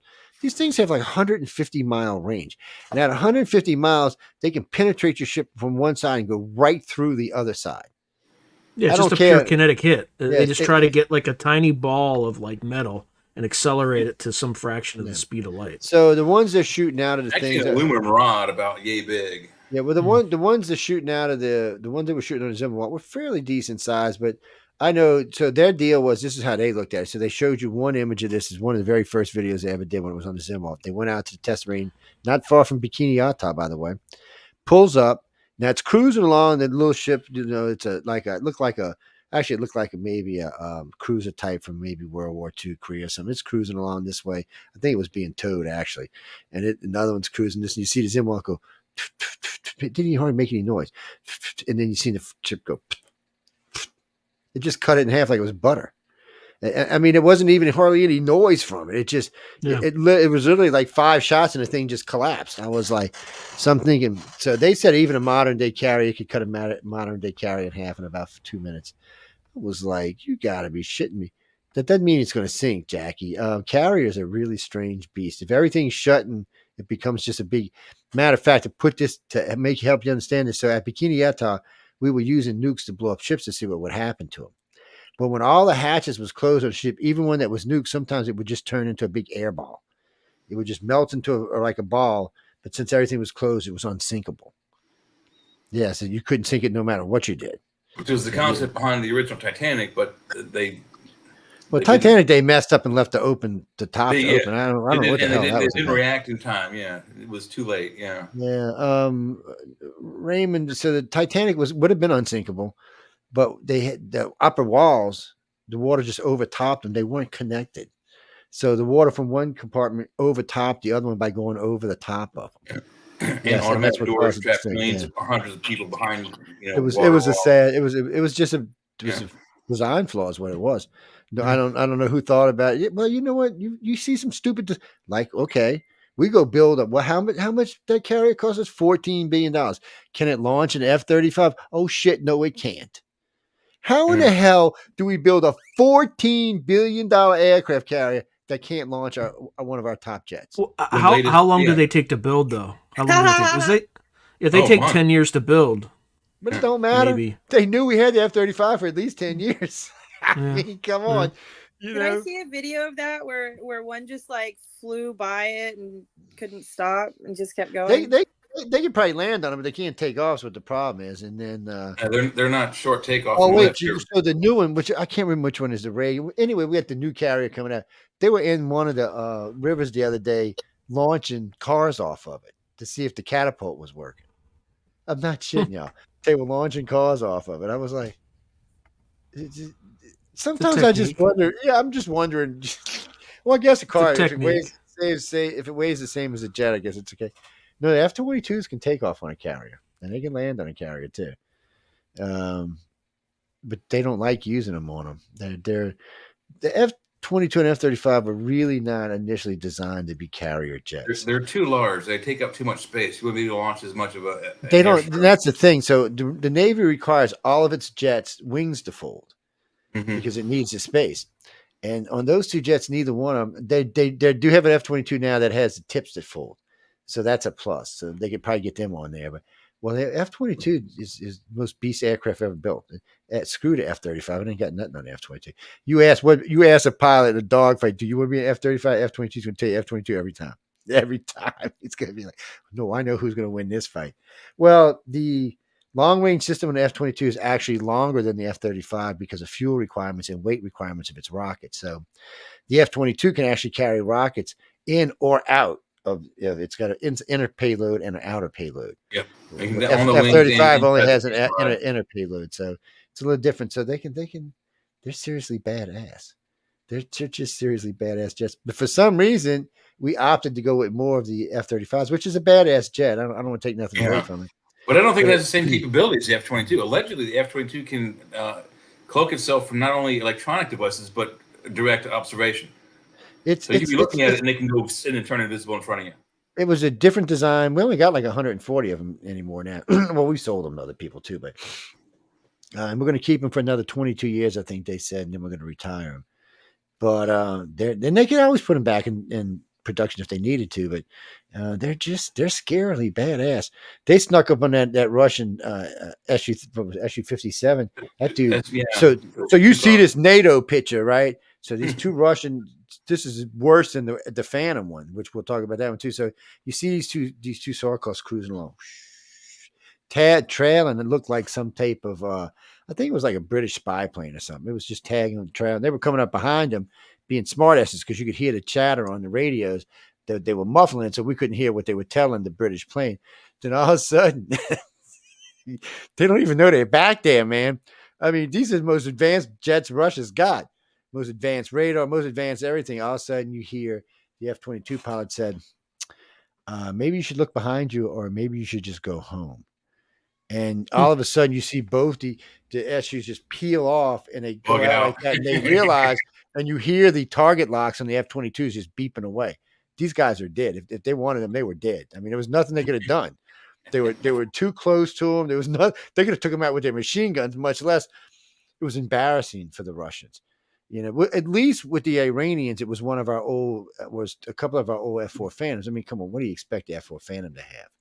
You know, back in the day, yeah, but today that's nothing. They're great. We're great planes, but it's not a fair fight for them. No, they. I mean, the funny part is the F-22 was flying underneath it. It was just cruising underneath it. Great. I mean, like. I mean, he could have reached out the cockpit and slapped the fan. It was freaking hilarious. And the bad part is the other guy was just tipped up on the. I don't know how we didn't see him. I'm thinking, Jesus, thank God y'all aren't in our Air Force, man. I'm like, Lord. Well, either they're not very good observational pilots, those two Russians, or like I said, he came in with the full cloak on. You couldn't see him until he turned that one off, and then boom, he's visible. That's how the scenario reads out when you read the articles on that. And one of the best praises the F-22 got was from the Chinese general in charge of the Air Force. He said, "It is the best plane on the air anywhere." He said, "Nothing comes close to it right now." He said, "We're working on a Gen 6, but currently nothing comes close." Even they know, just leave it alone, and it won't kill you. That's how they look at it. But see, Trump's going to come back in and have these things at his disposal. So. Brian, Trump wasn't a drone president. That was Obama. Trump just he didn't go killing people indiscriminately over there. The only reason he shot those 90 cruise missiles off that night, I forgot something had happened. It was just retaliation from the U.S. It was just to teach him a lesson that we can kill you from anywhere, basically, is what the lesson was. And since Xi Jinping was a good dual lesson, he got to teach the Syrians and Xi Jinping, hey, don't screw with us. We will kill you. He just wanted to prove a point that he'll kill you. And he meant it. He just wanted the world to know, I'm not Obama. I'm not this. I'm not going to hide behind scenes when I kill you. I'm going to just kill you. And he wanted the point made. And that was enough to get the world to kind of chill out and go. And now he's got Angela Merkel came out and said she misjudged him immensely. Probably one of the best presidents the United States has ever had. And this was the German chancellor. They were toe-to-toe. Oh, yeah, they hated each other. They were like hated each other. I remember when they're at the UN, they like about to headbeat each other. I was putting my money in England too, man. She looked like she might take him. The pictures with him and all the delegates together when he's the only one. They have these fake forced smiles. ego. Well, he and got up and he ego. told them that by getting rid of nuclear power, like it was an incredibly stupid thing to do. They're going to be beholden to Russian energy supplies, right? Natural gas, and the Russians are going to use it to choke them, and that's exactly what they did. It's exactly what the Russians did. And he told her flat out that night or that day. He said, "I can't believe you're buying." He called Russia our enemies. He said, "I can't believe you're buying oil from our enemies." And strengthen our enemies is actually what he said. And he made a valid point. I mean, we were helping Russia build herself up at the expense of everybody else. Now we're finding out that I don't know what's going on with Russia. This Russia bothers me in the sense that, okay, I understand when we have these mock wars, like when the United States does. We don't commit our entire forces. I mean, Desert Storm, we committed a decent chunk of our forces just to prove a lesson over Vietnam. Vietnam taught us a lesson. Don't go to war if you're going to F around. Go to win or don't go at all. So, Desert Storm was just that. Storm and Norman went in and said, watch this. It was great to watch on TV. 6 months, we pretty much had just wiped out the largest standing army in the world at the time, which was both armed by us and the Russians, and still wiped it out. And hardly lost any soldiers. What was it, 2,800 in the beginning? I think 8,600 total. I mean, that's nothing in a war. I mean, I don't want to. Zero planes. Well, I mean, I don't want to. Oh, you mean in the first Persian Gulf War, we lost like 400 people total. I mean, it was just zero planes, hardly any equipment left behind. Yeah. It's just and then when we go back, again, I think the Middle East just needs to be laid to waste and just turned into a giant green glass. I've been saying it, even though I don't agree with myself saying it, way before I even came on any of these shows. So if you drop 5 100 kiloton nukes over like 5 of the big countries, they'll turn into one big green slate of glass. You plug some electrodes in and power the planet for the next million years. Mm-hmm. I mean, they're the biggest sore spot on the planet. Almost all the trouble in this freaking planet comes from them, with the exception of Putin right now. But when you look at almost all the disasters on this planet, they're coming out of the freaking Middle East. Yeah. And I've actually been saying it for years also, the fact that whatever it is they're fighting over down there. What do you mean, Jesse? For religious dominance or territory, whatever the hell it is that they're fighting over. It's, when you were a little kid, you have a brother, you both have a coveted toy. It's mine. Eventually, that's what it is. Goes, no, that's mine. You go to your room, and this is going in the trash. That's what happened when you were a kid. You brought over a toy. So what do you mean, Jesse? Oh, say we're going to save the Jews and then nuke everybody? No, let me explain something to you. When I look at the Middle East, they're just part of the problem. Yeah. The Jews aren't innocent in this. I'm not saying that there's been a lot of shit done to these people, but they've done a lot of. Come on, you don't remember the 7-day war where they just went in and just basically laid 5 countries to waste in a matter of like 7 days? Yeah, I mean, they can be brutal when they want to be, and even their women are taught to go to war because basically, you want to be a citizen, you really pretty much have to go do your 2 years, and everybody there can be conscripted. Yes. No, it's not. Can be at the age of 18. You have until the age of 21 to do 2 years in the army, or you go to jail. It's just well, they want to make, because everybody's been trying to kill them for tens of thousands of years. It's but are they right? No, because anytime you kill anybody over religion, you're wrong. I don't give a shit who you are, whether you're a Christian, a Muslim, a Jew, or anybody else for that matter. When you have to kill somebody over your religion, you're wrong. You can't win that. Unprovable philosophical beliefs is ridiculous. Yeah. You mean the 3 worst things that people have died for in this country? Religion, land, and women. Yes, and just that order too. And then probably money would be next after that. Yes. Oh, a couple of the biggest wars in history were fought over women. Oh, yeah. Sorry, my friend. There's 1,000 years. It's all Women's Day. It's Woman Power Day, so that's a good thing. It shows you how much power they had.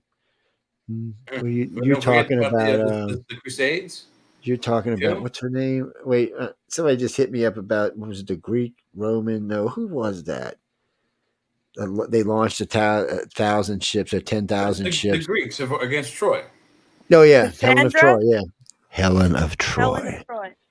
Yes, a lot of people died over Helen. And you know what? And Helen, if you're listening, wherever you may be in the universe, it wasn't your fault, baby. It's a bunch of dumbass men's fault. But still, man, you can't control their hormones. Yeah. Yeah, well, they want to possess is what the real problem is. They just want to possess, and sometimes you so many people always think the grass is greener on the other hill. Over the years, I've been alive a while. Most of the time, I find the grass on most of the hills is pretty much the same. Just every now and then you may find a little more gold on this hill than that hill, but really and truly, it is pretty much the same. And it's not just like it's in this country. I've got friends now all over the world, and we're pretty much all the same. We put our pants on every day. We get up, we go to work, we do our thing, we live our life. We put up with this depression or that thing, or the end of the world, this, that, or the other thing. But we're still pretty much the same. Our governments are more the problem than we, the people of any country, for that matter. Out of the 8 billion of us, there's about 1 million of us that are causing the problems. It's a shame. And I don't even know how you fix that. I mean, I was listening to some of the African countries today, some of the shit that's been going on down there. I'm thinking, thank God I live here. I mean, people are dying down there for some of the stupid reasons that you can be. And then you got South Americans and people sneaking in our borders. It shouldn't have to be like this. Is 2024. This isn't, 1850. This is 2024. One, we should have a lot more shit cured. Most of what we're talking about tonight shouldn't even exist. War should be a fucking thing in history. I mean, Putin's. I mean, I'd like to know what he really wants with the Ukraine. They got something over there he actually wants. I mean, because he doesn't think it's a country.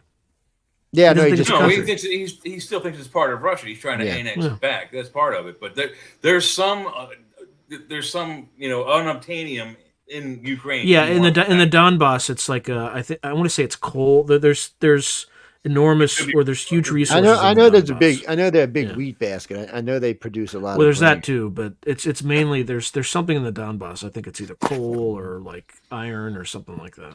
Oh, so here's just a weird side note since we're talking about the Ukraine. So Chernobyl's in the Ukraine. So recently they found out they were digging up earthworms around Chernobyl. They're radiation proof.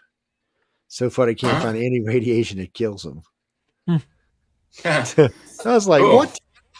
So they're like, wow, what is this? I was like, okay. So if we take Elon Musk's ticket to Mars, we come back 1,000 years later, it's going to be Planet Earthworm Jim. Is that what you're saying? Well, I still would imagine other things probably still kill them, like stepping on their ass. Like the number one tool to aerate and clean the soil. So really, it's their biggest defense in neutralizing the soil. If they're immune to radiation, the earthworms are going to bring it back to life someday. That might be why they're like that too. Well, they're saying it's going to come back to life where we can start moving back in sooner than they thought. The radiation is abating faster than they suspected it would. So the Donbass, it's coal, but it's also oil shale.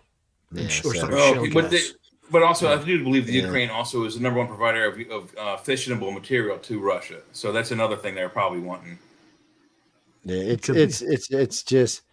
What do you mean, Mark? You mean NATO attack Russia? No, NATO.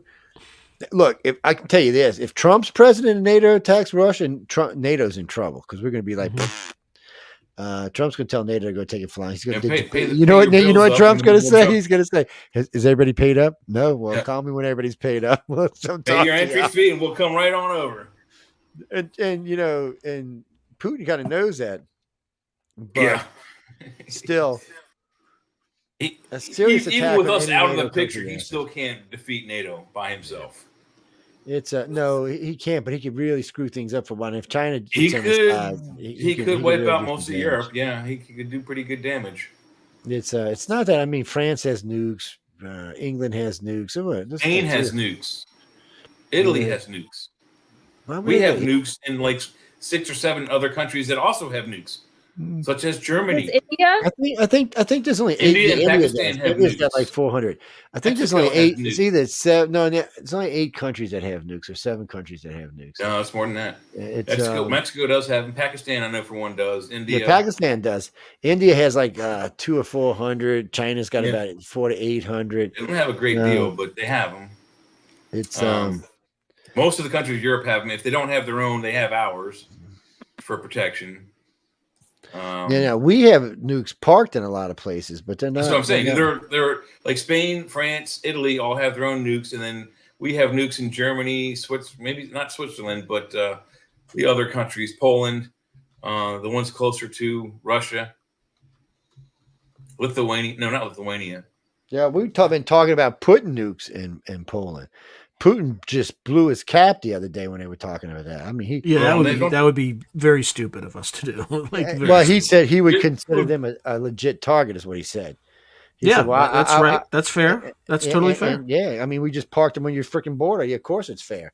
I mean, we're literally now 4 minutes from Moscow. I mean, it'd be like him putting them back in Cuba.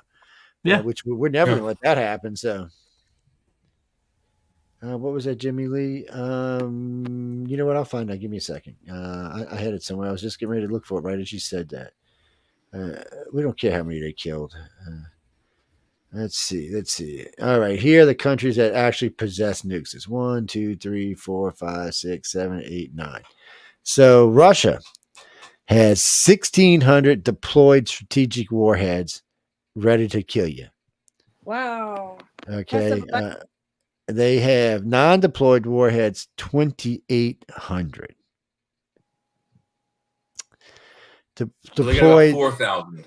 So the deployed non-strategic warheads too. They have those as well, which not very many of those. I think it's a few. So the United States has 1,670 deployed strategic warheads. Non-strategic warheads, they have 1,536, and non-deployed warheads, 1,938. So Russia's got 5,889, and we've got 5,244. China now has 410 non-deployed nuclear weapons. They're not deployed yet. France has 290 and 280 are deployed. Wow. Someone's a little nervous. What was that, Boo? Where do they get them all? Do they make them and they build them themselves. France made their own, yeah. You have to in order to build a nuclear power, you have to build it yourself. So United Kingdom has 225 total, with half of them deployed. Pakistan has 170 really not deployed. India has 164 really not deployed. Israel has 90 really not deployed. And they think North Korea has 30 sitting in a cave somewhere. But really and truly, so deployed is about almost 4,000 nuclear weapons deployed. So just 4,000 nuclear weapons is plenty enough to kill everybody. A couple of times over, really. Yes. I mean, I don't know what kilotonnage we're talking here, but I don't think the U.S. even has anything under 25 kilotons anymore. So I'm thinking, unless there's some type of strategic tactical nuke, which is like 1 kiloton or something like that. They might have the one big, massive, baby bush planet killer hidden somewhere. Well, I know for a fact that the U.S. had some Navy missiles that were 50 kilotons. They were very, very, very classified. God, I hope they're still not. Because I've just got in trouble. It's but 50 kilotons will level a city. I mean, when you look at a strategic a nuke hit in New York, so it hits middle of New York. The first 10 miles, or actually the first 5 miles, is just flat and just dust, and then the next 10 miles is pretty much just eaten by flame and other stuff, and then the next 20 miles is pretty much just taken out by radiation. So that's its blast radius is 40 miles. Most nukes today's blast radius is under 20 miles. Some of them are even under 10, but we do have them that are over 40 miles. So, I mean, something like that, there's nothing left in New York. I mean, it's shit, not just New York. It probably went down and hit Maryland and DC and shit. And the middle, that's the other problem. The Northeast, it's going to be 1, 2, 3, 4, 5, 6, 7 nukes, and 80 million people are dead. 80 million. From them, and I don't even think you need 5. Probably 4 would do it. The bulk of the U.S. population lives on the East Coast. The North, and the majority of the United States lives east of the Mississippi River, and a big chunk of it lives, I think 80 million of it lives up in the Northeast, meaning New York, Pittsburgh, New York State, Pennsylvania. Pennsylvania, Boston, places like that, Maryland. Maryland's DC, fairly concentrated. There's a lot of people Norfolk, in Maryland. places like that. So there's just a shitload of people there. And if you want to piss us off, but think about that. You just reduced our standing army quite a bit when you took that section out. But you know what's good? I shouldn't say there's anything good, but there is some shining light. we don't have that many strategic Air Force or Navy facilities in that part of the country. Yeah, all the top secret stuff is in the middle of the country. Come get it. Yeah. Well, it's not just that though, but like most of our Navy is deployed. Well, you do have a big chunk deployed out of Norfolk, but most of it's deployed out of the Gulf because it's considered a protected harbor. See, people don't realize that we got all kind of shit we keep out in the Gulf I didn't know about until I got in the service. I was like, what the hell? Plus, I didn't know the Gulf was 4,000 feet deep either. So I was kind of like, well, we're going pretty deep. But yet, a Navy and Russian sub somehow managed to run into each other in a big, huge Gulf of Mexico, 4,000 deep. How do you run into each? I mean, what were they doing? He did a crazy Ivan, and the Navy ship couldn't get out of the way in time. That's what happened. And the Russian subs is famous for them crazy Ivans.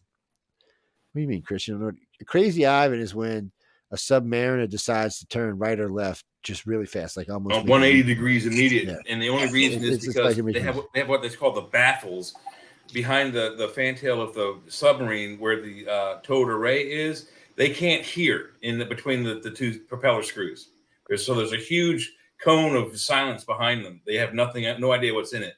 So if you're following directly behind that ship, they cannot hear you. So they flip around 180 to see what's in back by looking backwards. And if you're close enough, they'll hit you. Yeah. Well, it's also if you're off during a wartime, it's a good thing to do because if they just turn around and you're there, they can launch torpedoes and kill you. No, the Russians had a good navy at one time. It wasn't most technologically advanced navy, but they had good sailors. They were pretty strong in the 80s. Yeah, and they had good pilots at one time. They were very competitive. Good air pilots too. Yeah. Their problem is their people have gotten complacent and don't want to fight. They don't want to go to war. See, America's got a similar problem, but we're a kind of gung-ho nation, so we'll get our asses up and do it anyway. Yeah, they're getting drunk on glasnost still. You know, they've got what? Economy before. So last I checked, they had like 160 million Russians living there, and I think half of them were above going to war age. And then and out of that other half that's left, probably half of them are below going to war. They're not really in a good position to get in a big, long haul fight. They're hoping that China will back them because China's got 1.4 billion people, even though India's passed them now. Still, China's got a lot of people that can die, and Russia's got a lot of equipment they can equip them with. But now somehow or another, Xi Jinping and Putin have got on each other's nerves. Oh God! Yeah, I read another article today. Well, Ping don't want to see. Xi Jinping was fine with him going into Ukraine because that gives him maybe a reason to go into Taiwan. Mm-hmm. But when you start using the word nuke, he gets nervous. He don't want to get nuked. And I mean, really, Russia and China share a border. So if we start nuking China, nuking Russia, it's a good chance that China's going to get to experience it with the rest of us. Or if Russia nukes us, we share trade winds with China. So, So this is really what this comes down to. If Russia nukes anything in the United States from about Kentucky down, there'll be as much damage here as there will be in China. Well, even from New York down, because I know y'all forget the red dust incident when all of China's red dust was all over our country for 6 weeks. It's so we share serious trade winds with them. So anything that nukes us goes to them. So when you kill us, you're killing the Chinese, and Chinese don't want to die. And I hate to say it, if it comes down to them surviving, I mean, they don't have enough resources as it is. You start nuking and killing their plants off and shit. Doesn't China have like the highest rate of suicide? They used to. I don't know if they still do, but they used to. Well, with that many people, I would think now that India has overtaken them, it probably has shifted to India. But with that many people, the percentage is going to go up anyway. It's going to be slightly askew because we talked about it on your show the other night. It's a density problem, not a population problem. There's just too many people compacted into small areas. China's huge. Yeah, but they are compacted into very small, concentrated areas. And China's about the size of the continental U.S., maybe a little bit smaller. Yeah, but they don't all live out in the wilderness. It's real close. But their problem is they don't have the resources we have. And we've got flat open plains for growing shit, and they got rocky mountains that, really aren't really useful for much. So we have way more fresh water than they do. We have way more open places to grow food than they do. That's why they import so much raw grain from the United States. one of our biggest crops for them for at least the last 25 or 50 years has been wheat. We feed the Chinese. We provide 85% of the planet's wheat. So right now, with us in the Ukraine, if something was to happen to those two countries, you would see a good chunk of the world would be starving. It wouldn't even take long, except for I eat beef, so screw it. I'll eat some steak. I'm not going to starve. Y'all gonna starve. No, the cows don't have to eat wheat. The cows can eat other stuff. Grass works just as good. And I live in the South. There's lots of grass, so yes, we're not going to starve. Yeah, it's like that song. I'll just eat grass. Corn too. Yeah. So I mean, it's just so Xi Jinping's just aggravated because if Putin goes and nukes us, he knows we're going to nuke him back. So not only he's going to have to worry about radiation from us going across the ocean, he's going to have to worry about radiation from in Russia coming down with the, when the fronts come through to his country. So he's going to be it's double exposure for China, and he's not even in this war. So he's got a hard decision he's got to make, and once his decision made, it's made. If we go to war, once it's made. We're going to come full out on your ass. That's one thing that both countries do know. Once you push us to a certain point, there's not going to be any more. It's just going to be okay. We're going to kill whoever we can kill. We're going to lose and die. We're going to take our asses with us. Yeah, the manufacturing power we have alone, just within the country. We could easily out-manufacture them as far as whatever weapons and ammo we need. Well, here's another good one for y'all. Y'all going to love this one. Sean would hate this because he used to be a tankster. So Russia has been buying a ton of ammo from North Korea. Tank rounds, just regular bullets, all sorts of shit. Just tons of it. Guess what? None of it works. None of it. So far, they have not been able to get one shell or one bullet to go off. It's like the primer is whatever they use to do for a primer is gone. What do you mean, G? Some tank bullets are just that. They're just big ass bullets. They have a little primer in the back and everything. Sabo. Sabo rounds. Yeah, they're like this. They're like you can't see it from the screen, but I don't know. They're about 3 feet long. Think about it. So yeah, 2.5 feet long, something like that. Sabo rounds. Then the heat rounds too. Same thing. But the Sabo is high kinetic, and then heat round is high explosive anti-tank. What do you mean? Who am I voting? I ain't voting for nobody, man. I'm moving to Mars. I'm voting for Elon. Elon for Martian president. That's who I'm voting for. No, he's not putting no chip in my brain. Screw that. Yeah, that's creepy stuff. That's some nth level stuff. That's called giving your government a way to hijack you. Well, I mean, so I was watching this guy the other day use it. It is cool. I mean, he's working his computer with thought. He's not doing anything else. He said it takes some effort. It's getting easier as he goes along. But the guy's arms, he got some disease where his arms don't work anymore. And so he's been using it, and it's working great for him. And that's all fine and dandy. And they're saying that these chips can even start to stimulate the receptors that are going dead and actually bring muscle life back to your arms and legs and stuff. So we'll see how that works out. And then someone like Stephen Hawkins, I'm sure, would have loved it because he would have got a lot more work done with something like that. But still, people, it's in your head.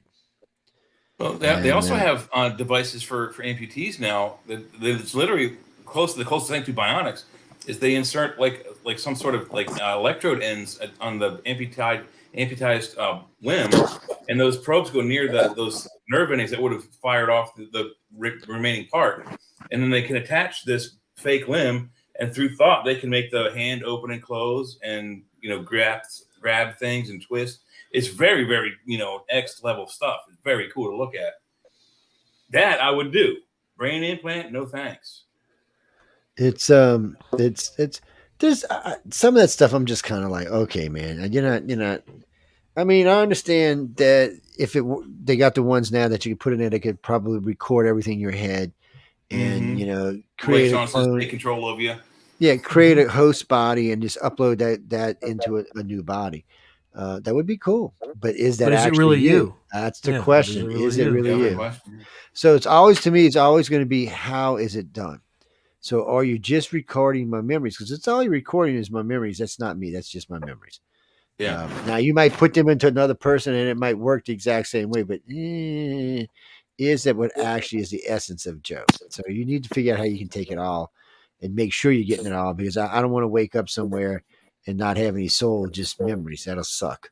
What people, because I would just be mean. Yes, I need the essence of Joe Judge. Keeps me from killing up all you bastards out there. Yes, it's what makes me nice.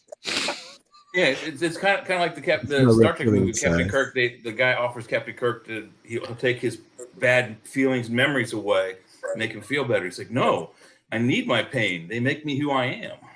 No, in a way, it's true. You know, it's especially if you're somewhere now in life, it is kind of true.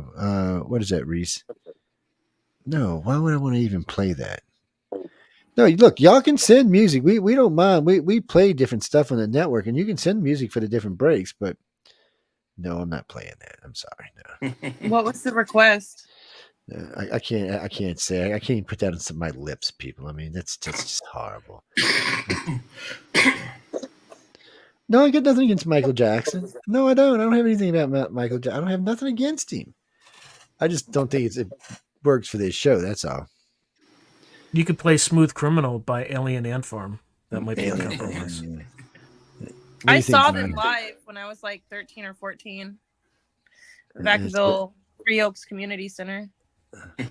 You know, it's always interesting when you get to see a famous group before they're really this. Because the very first time I ever seen ZZ Top play, I was going hunting early in the morning with some friends, and they were playing in this little trailer in this hick ass bar in Alabama.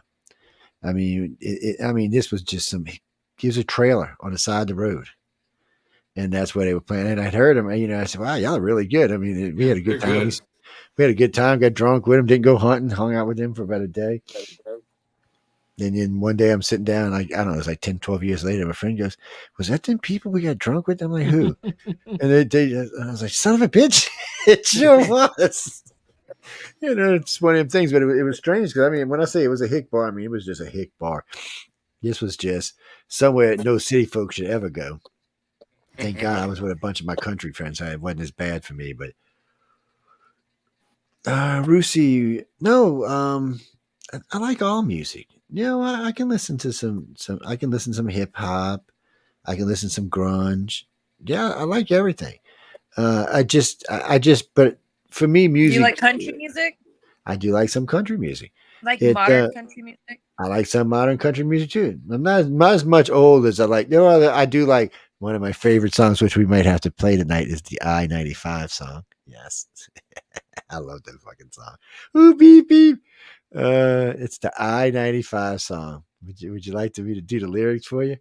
It starts out, were you born an asshole? Have you always been an asshole? Is your wife an asshole? Is your mom an asshole? I love that song, yes.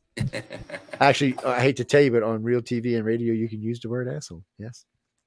Sorry, people. There's only certain words you can't use. No, I can't tell you what they are. It's the F and C word. How's that? Yes.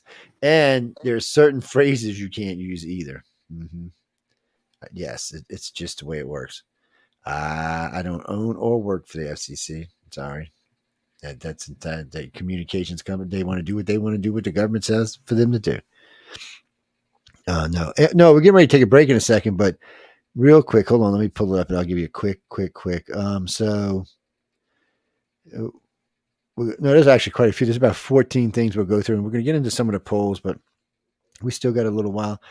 This one right here, before we go, astronomers discover a rare 6-planet solar system in perfect harmony. These things are all just cruising. It's just really cool. They're just all linked up together and just cruising along. They're not all jumbled and mixed up like ours, or they're just all kind of just, it's very weird. It's almost like something made them and put them there. Then there's another one where in the center of the galaxy, they have started finding these, they think they're structures. Like, a couple of months back, they were talking about a Dyson sphere that they think found. And now they're thinking one of the problems for all the Big Bang theories is all these clusters of galaxies that cluster together. Not only are they clustered together, and some make these big circles, they're not moving away like the rest of us. They're not speeding out like they were thrown out from the Big Bang. And some are eating each other up. Some have eaten others up already. We're on the verge. I don't know how long away, but we're on the very edge of like colliding with the next galaxy towards us, which is, I think, Andromeda. This is Andromeda, but we're currently eating 4 galaxies. The one that's nearest to us is the Sagittarius galaxy, and it's full of red dwarfs. And we found that out because we're surrounded by red dwarfs now. So some scientists actually think Earth may have came from the Sagittarius galaxy because it's you all familiar with the you all familiar with the Boötes void? It's just this empty spot. It's like 330 million light years across. Just this big void in space. It's called the Boötes void. Is that the one the guy said he pointed it at because there was nothing there? Some guy the other day was talking about there's literally nothing there. Some guy was talking about pointing $1 million telescope at an empty spot in space, and maybe that's what he was talking about. I never did find out what the results were. They did that with the Hubble, and once they got it fixed, they decided, we're not getting the results we thought we should. So they decided to pick a blank area of space, and they zoomed in on it. And I guess it was like a long-term exposure. They had let it, focus on the area for a while. And then we got those pictures of like all these galaxies, like hundreds of thousands of galaxies all clustered together. Do you all remember that picture? Yeah, no, I've seen a couple of those actually. Yeah. Raymond, what are you sending me, man? I don't know. Let me see. Send it over. Is that from the James Webb Telescope? You said? No, that first one was from the Hubble. First one's from the Hubble. There's still a lot of stuff comes off the Hubble. Oh yeah, it's still out there working its little happy tushies off. Do you see a side-by-side comparison of, I don't know what planet, I think it was Jupiter or something like that, between the Hubble and the James Webb? Just like how much more clear the James Webb Telescope developed? It's definitely clearer. Frank, you want me to play Nora Jones? Oh, you mean Turn Me On? I don't know. That's pretty heavy jazz for this particular show. No, I like the Dead South. All right, I'll play the Dead South. Send it over. Yeah. It's a little weird, people. In hell, I'll be in good company. Yeah, I'll play it. Send it over. Hold on. I don't know how many of y'all have ever heard this. I guess you could consider this country in a way. I'm not sure what the hell you would consider this. No, the first time I heard this song, I was kind of like, what the hell is this? Yeah, I'm still not 100% convinced on it, but we'll put it on since I had now y'all in the chat room, 3 of y'all said it. So now let's hit present. What is it? It's the Dead South. In hell, I'll be in good company. That's the name of the song. It's all I can say is it's weird. We'll just leave it at that. And here it goes. No, take a break real quick. We got 4 minutes, people. Dun, dun, dun, dun. Okay, this is not hard rock to me. Let's see. It does not sound like hard rock to me.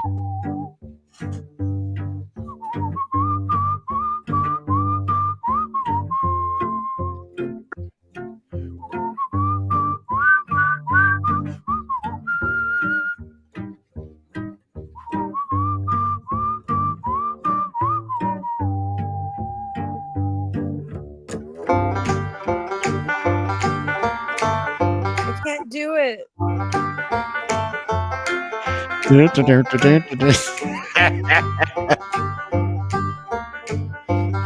Pro medicine shows now.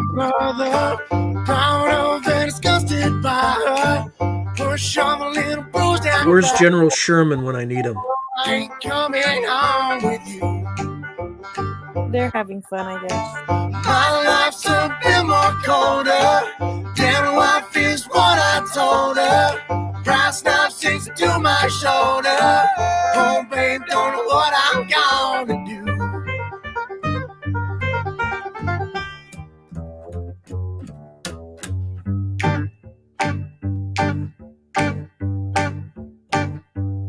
I see my redhead mess bed, tear shed, queen bee miss squeeze. The stage smells, tells, hells, bells, misspells, knocks me on my knees. It didn't hurt, flirt, blood, squirt, stuff, shirt like me on a tree. After I count down 3 rounds in hell, I'll be in good company.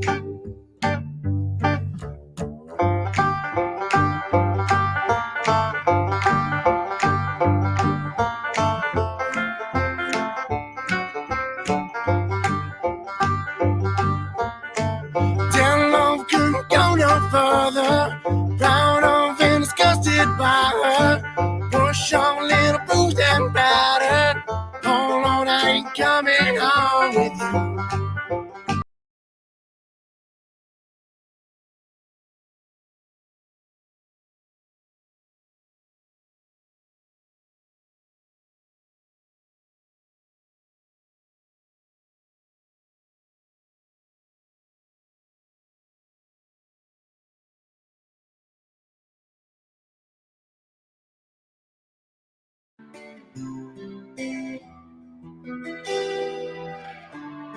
I'm sorry, I need a palate cleanser.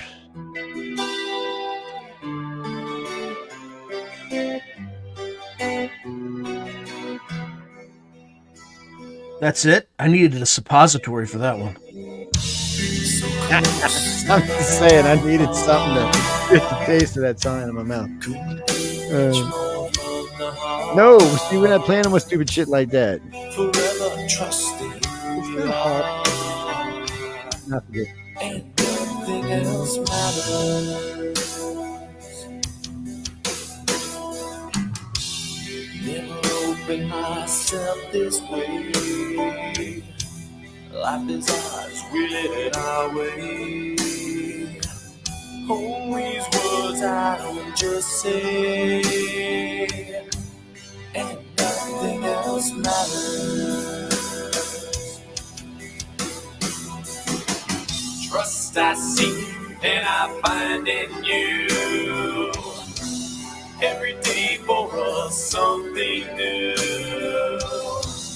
Open mind for a different view. And nothing else matters.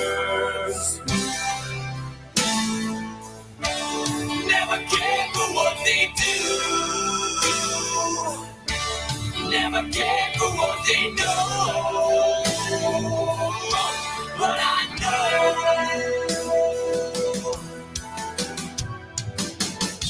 So close, no matter how far. Couldn't be much more fun. Forever trusting who we are, and nothing else matters. Never cared for what they do. Never cared for what they know. But I know.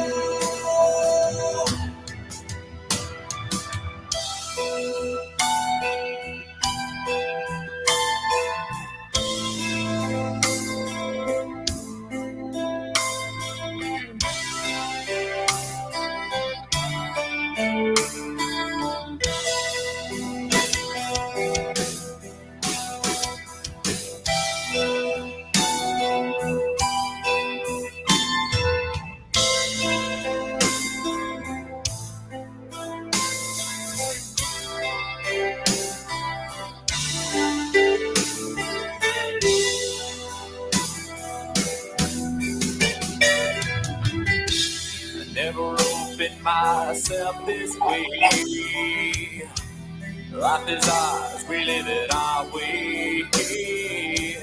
Holy words I don't just say, and nothing else matters. Alien love, people, alien love. Trust I seek and I find in you. Every day for us something new. Open mind for a different view. And nothing else matters. Never care for what they say. Huh? Never care for I just stepped in dog shit out there. My therapeutic. It's very pleasant. Never care for what they do. I am having a hard time. Never care for what they know. And I know. Yeah. I need out.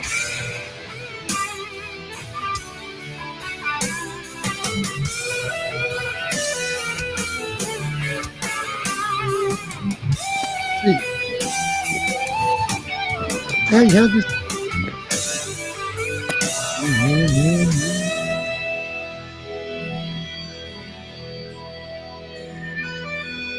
This is only part of the song I need to hear. So close, no matter how far. Couldn't be much more from the heart. Forever trusting who you are. No, nothing else matters.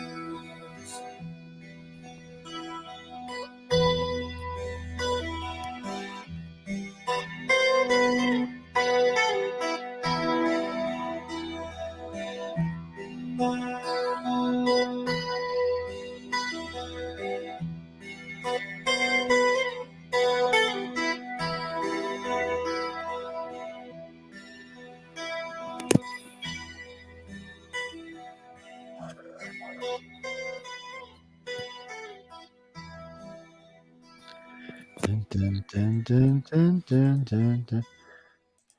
Okay, there we go. That was very strange. All right. All right. No more allowing anybody in the chat room to select music. No, I don't have anything. I almost drank bleach after that one. I don't. No, I mean, yeah, that's fine for like driving down the road or something. No, well, I don't know. It depends what kind of mood I'm in. No, it's something about that song, you know. It just sounds like he wants to go home and chop his wife's head off and feed it to the puppy or something. I'm not sure what the hell's going on there. Well, oh, you're talking about that scat song, that one that, oh, I know which one you're talking about. Yeah, I hate that song. I hate it so much, but it's funny. It's like scat, scatterad, something or another. I don't know. It's a retardo song. I didn't say that. Jay said the retardo word. I did not say that. No, really, people. Although Biden did say illegal, and that drove Nancy Pelosi nuts in the State of the Union. It's supposed to be undocumented. I don't know what happened. I was watching along on the YouTube, and now it's saying stream unavailable, stream suspended for policy violations. Oh, it's because Joe's playing music. Yeah, they get. Let me hold on. Let me go see something. It'll come back on. It'll come back on as some, after. It'll be like a little lag. Yeah, they get funky. They want to block it out. Yeah, because they'll Metallica though. A lot of times they want to block the archive over Metallica. I don't know what the hell that is. Metallica is like super litigious when it comes to use of its music. Yeah. I'm like, guys. Yeah, and Facebook has some kind of masking technology too. I posted a video on Facebook with the radio, just the local radio on in the background. And then when I went onto Facebook after I uploaded it to watch it, it gave me a little message thing that, the audio's been blurred out for copyright reasons. And it was a weird thing. I'm like, how the hell do they do that? You can hear everything else but the radio. Oh yeah. YouTube can do that too. Yeah. Yeah, there's a lot. Much like Keith, no, there's a lot of stuff they can do. No, we're still up. I mean, I can see the system from here, but they will block it for the song because it's not. And later on, when the archive posts, we'll actually have to go in and remove the songs from YouTube. Nobody else cares. Even Roku don't care. YouTube though, for what the bad part is, and I don't know why YouTube and I can't come to understanding this. We pay ASCAP, so we pay for the right to use the songs. And still they're giving a shit about it. So I don't even know what to do with YouTube. Man, there's something about YouTube. It used to be a great website. It was a cool place to, I don't know, just hang out really until like about 2008. And something changed. People started making too much money anymore. Yeah, they're charging $70 a month, and you can set your own like cable thing. We can pick a certain amount of channels. And you get your local channels as well, but it's $70 a month. I mean, that's cheaper than most cable I don't like commercials that much. Yeah, you're still paying for commercials. Yeah, that's the other thing. Well, see, I don't even understand anymore because I have Roku TV at home, which we're on Roku, but I also have Vizzo TV at home, and I have Apple TV at home, which are all free. The Apple TV comes with my my phone. The Vizzo comes with my Vizzo TV, and of course, we got Roku on 3 different TVs on 3 different boxes, and they're all free. So the only thing you really pay for on those is if you got like Netflix, which I get free with my T-Mobile. You can upgrade Roku accounts from basic to more, Well, no, but seriously, I get Netflix for free too. So the things I pay for is I get like YouTube. It's YouTube, Disney, and ESPN come together in a package for like $8. Prime gets me for I don't know $140 a year or something. Who else? I do get Max, but I got some kind of deal with Showtime and Stars with Prime. So it's like $4 with my Prime. So I don't even know that was a really great deal. And I got that because I was buying a Roku and it came with the Roku. And then they gave me free music for 2 years for a different Roku I bought. I was like, well, shit. So anyway it goes, I used to pay on a shitty cable system. I paid $250 a month. If I included my internet with that, it's more like $450. But that's station internet, so it was different. And the internet that's way more expensive now. But that was $250. Now, if I include everything I got, I could even throw in what I pay for basic station internet, not for the bandwidth for some of the stuff, but just the station, and I would still be paying less than I was for my regular cable bill. I mean, I don't probably pay more than $50 or $60 for all the add-on stuff, which is a lot more movies than I'll ever watch. Not including, I have 2,000 channels in Roku. I could spend days just scrolling through it. I could probably spend days scrolling through it and then scrolling through everything on it. And then somehow Tubi and these other things ended up on my screens for free. They're all over the place now. But part of the problem with all these streaming services is, and I've been screaming for it for years because cable was just so out of whack with the expenses on them. I've been asking for a la carte cable systems. And then none of them could do it. You go to the cable system, I want these 15 channels, and that's it in my 3 locals. That's all I want to pay for. And they give you a charge of what you're going to be, paying for, those 15 channels in the locals. We now have that with these Roku sticks, and you can get into these things like Hulu and others and Netflix for free. You don't pay anything for anything, but you can't, there's certain content you can't get to.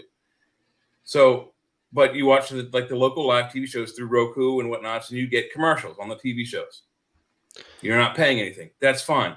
Now you go up $4.99 a month. You're paying them for I would expect commercial-free television. Now, when you go to watch those live shows, there should not be a commercial, but there is. So you're still paying them, and you're still being a money hoard for them to throw commercials at. So there's still, the system isn't quite where it should be to the point. You can get all of the Roku type, streaming channels, Max, Cinemax, Showtime, what have you, and by the end of it all, you're spending $500 a month. Yeah, we'll see. Netflix, I had forgot I was paying like $24 a month for Netflix, and then I realized I had free Netflix for my phone service. I was like, well, shit on this, Joe, dumbass. So I turned my free one on. So that saved me $24 a month. That was the most expensive. Everything I paid for Netflix was the most expensive. And in the beginning, it was the cheapest at $8.99. Now Prime goes up 30 or 40 cents every year. I think when I started with Prime, they were $9.99. I think they're up to, if you pay monthly, I think they're like $14.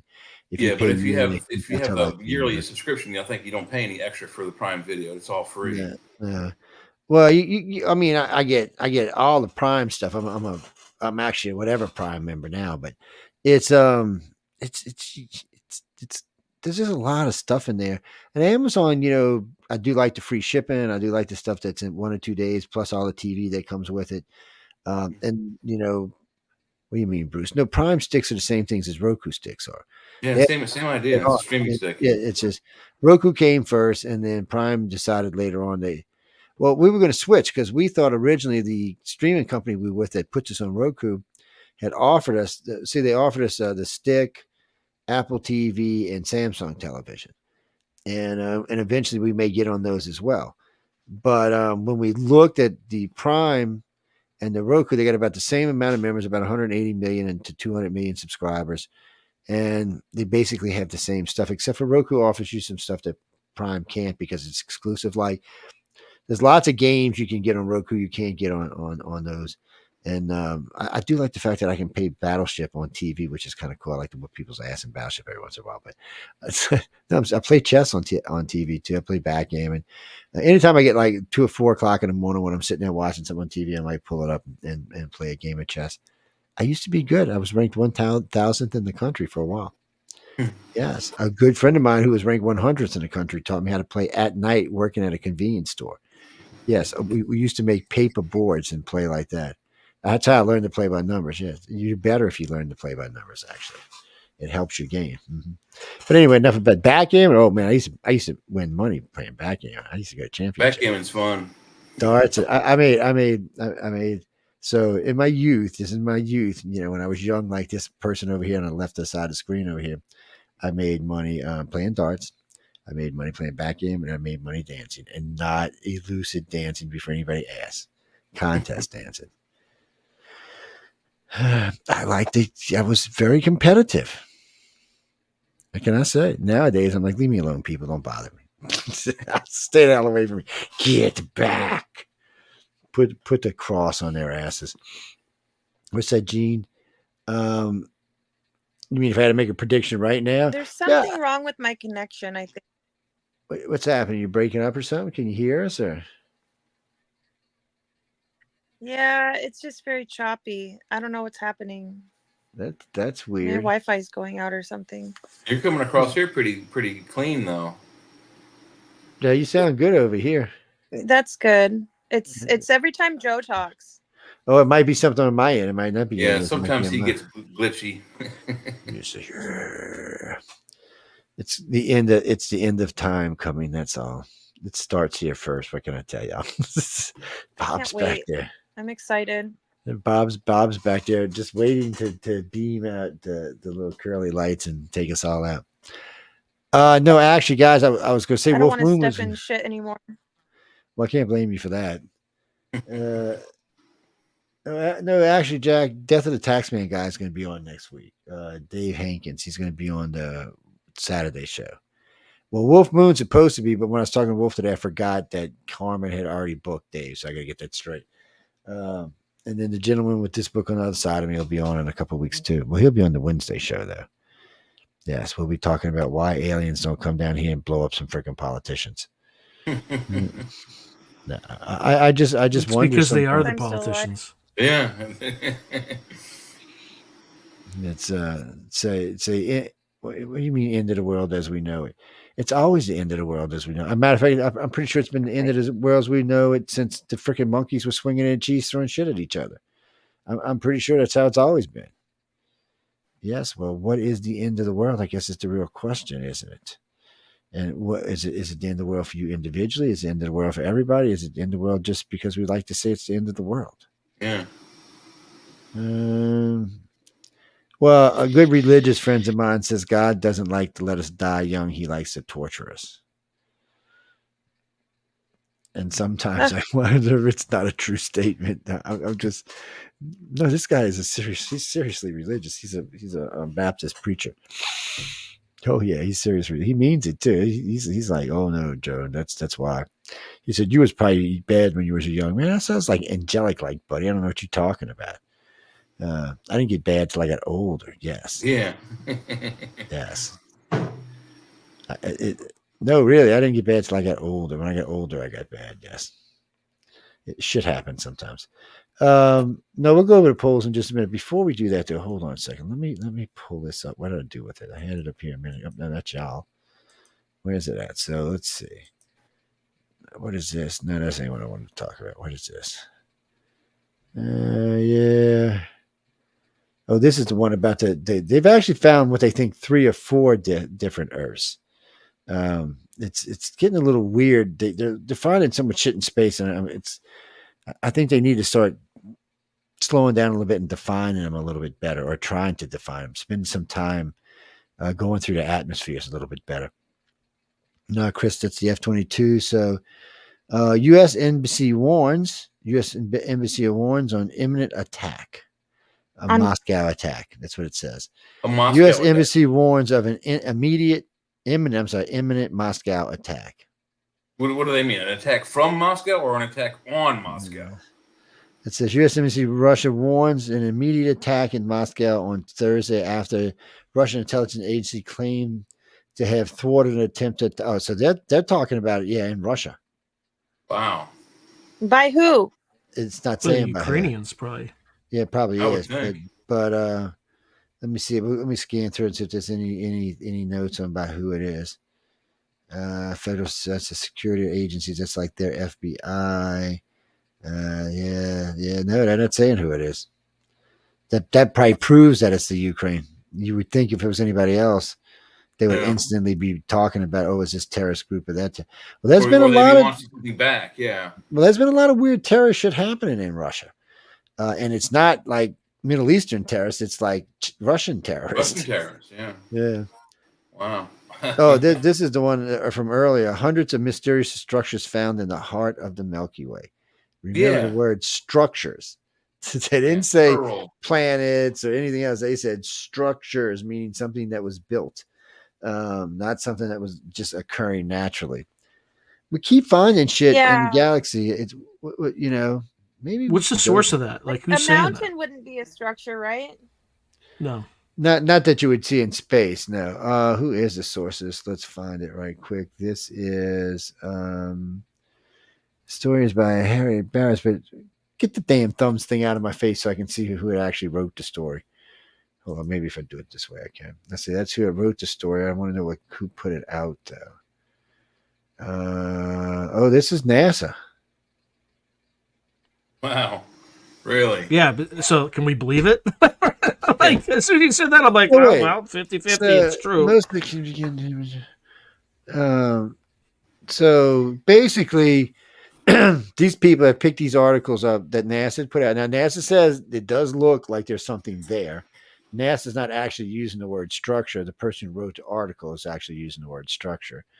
But NASA does say that there is something there that it's blotting out everything, and it doesn't look like it's naturally occurring, but it also doesn't mean that it's aliens. So I'm not sure how NASA comes to those conclusions. What is it with NASA and aliens?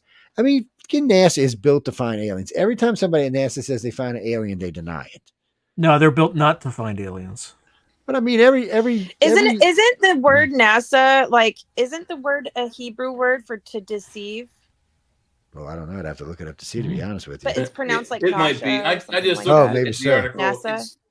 It's not structures. It's gas. It's like nebula type stuff. The galaxy's got gas.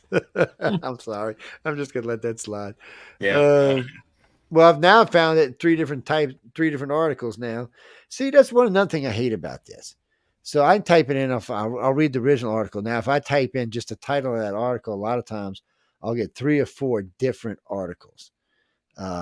This one over here is talking completely about it's something orbiting that's blocking it out. I mean, it's we need, as a world, we need to start, getting more together and stop having to have 500 answers for just one thing. I mean, sometimes the right answer is the right answer.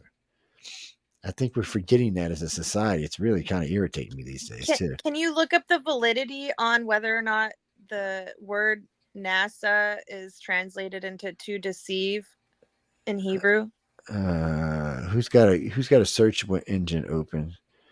Search. Should say click and say. This is what we talked about. That's okay. Putin's allies suggest nuclear strikes on 3 NATO members. Vladimir Laskovsky promises and figures the Kremlin should definitely attack at least these 3 cities. Which 3 cities? Paris. Oh my Marseille. He lists these cities: Marseille, Hamburg, Munich. I have no idea what else is. Partenkirchen. I'm sure I'm butchering whatever that is. How do you spell it? It's Partenkirchen. Partenkirchen. Garmisch-Partenkirchen. That's Lower it. Bavaria. That's it. That's the one. In any city in the United States. I'm thinking, really? Any city. Give me a break. I can give them a city to explode and tell them to blow up the rock. I mean, sometimes right in Illinois, blow up Illinois, blow up all of Illinois. And then why Illinois? It's halfway there anyway. I mean, any American city is halfway there anyway at this point. Personal vendetta. The answer for NASA, the meaning in Israeli, is to lead astray. That is, it's pretty good. So to or morally to seduce, to beguile, or deceive. Yeah, that's kind of what they do. Yeah, it sounds the same. Ain't that a thing? Mm-hmm. Yeah. Doesn't surprise me, not even a little bit. Russian missile strikes too close to Greek Prime Minister. NATO's What? alarmed. What the ever? I mean, sometimes you just look at this stuff and you go, "Really, man? Are you serious? No, you cannot be serious." Leopards kills native. I'm sorry to hear that. Ukrainians volunteer craft. Wait, what is it? Oh, this is the decoys we were talking about earlier. The decoys we were talking about earlier. Sorry. Oh, I love this one. Chinese spy cranes in U.S. ports are caught with covert modems. So do they mean like crane, like as in a bird, or do they mean like as crane and is, a crane? I just think, really. I mean, so I'm confused. Yeah, what would the modem? What would modems do? Well, modem allows them to transmit. That's what they found on that balloon. Yeah, our type of modem transmitters. So if you've got like one of those cranes that are moving cargo, and you're looking at stuff, and you have a spy ship off the coast or something, or a ship, whatever, you can, or somebody even on land somewhere, you can send your modem to them. It's just like you use your modem at your house. Oh yeah, they're talking about a crane. Oh, Joe Biden, shut up.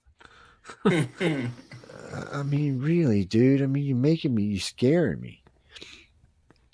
There are no spies in the United States. What? See, what? Honkery. Whoa! Did he literally say that? So did he say that out loud? Yes, that's what he said. He said I might know a few in person. Who knows? I might know a couple.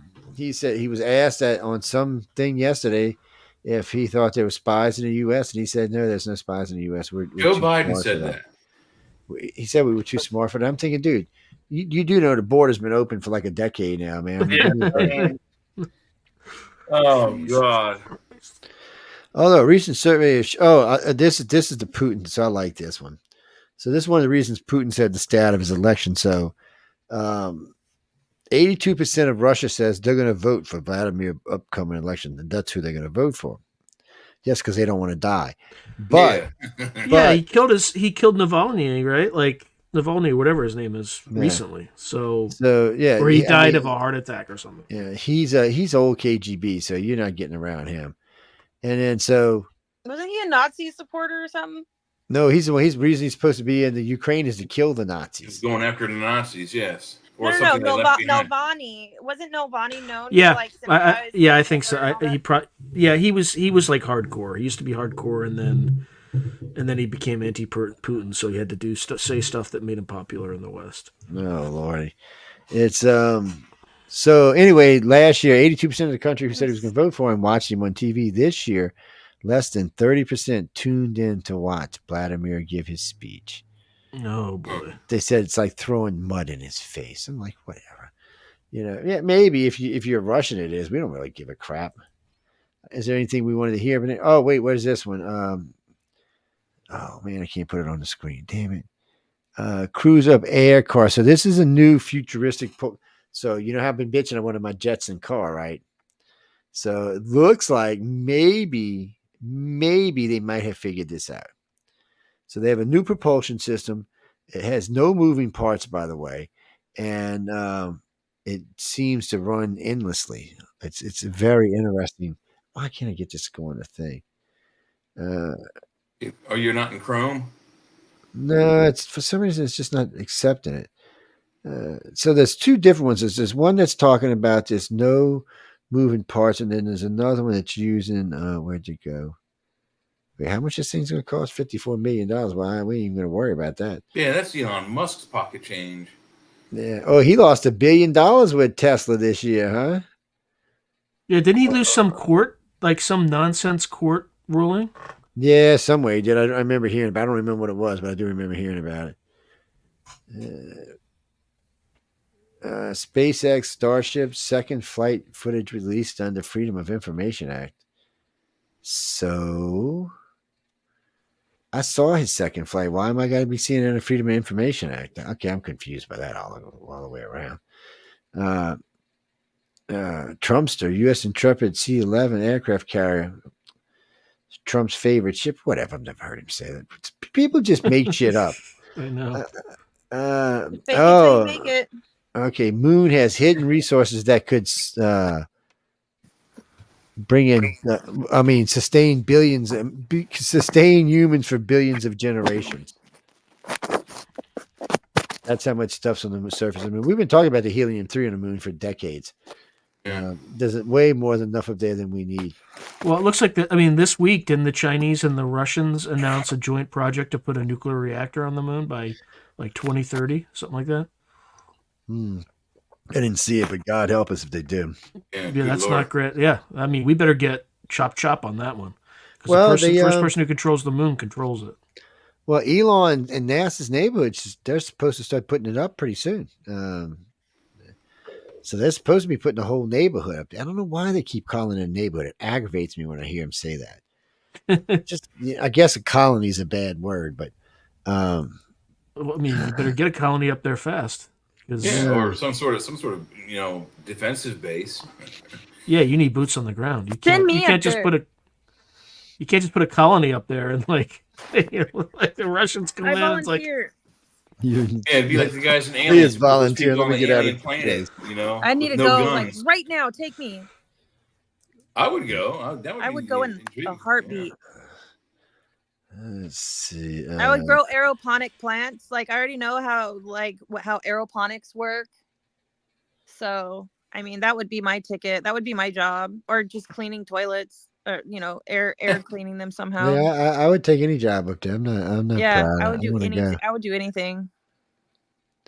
Now, who sent me this? Give me a broom and I'll sweep the surface of the moon.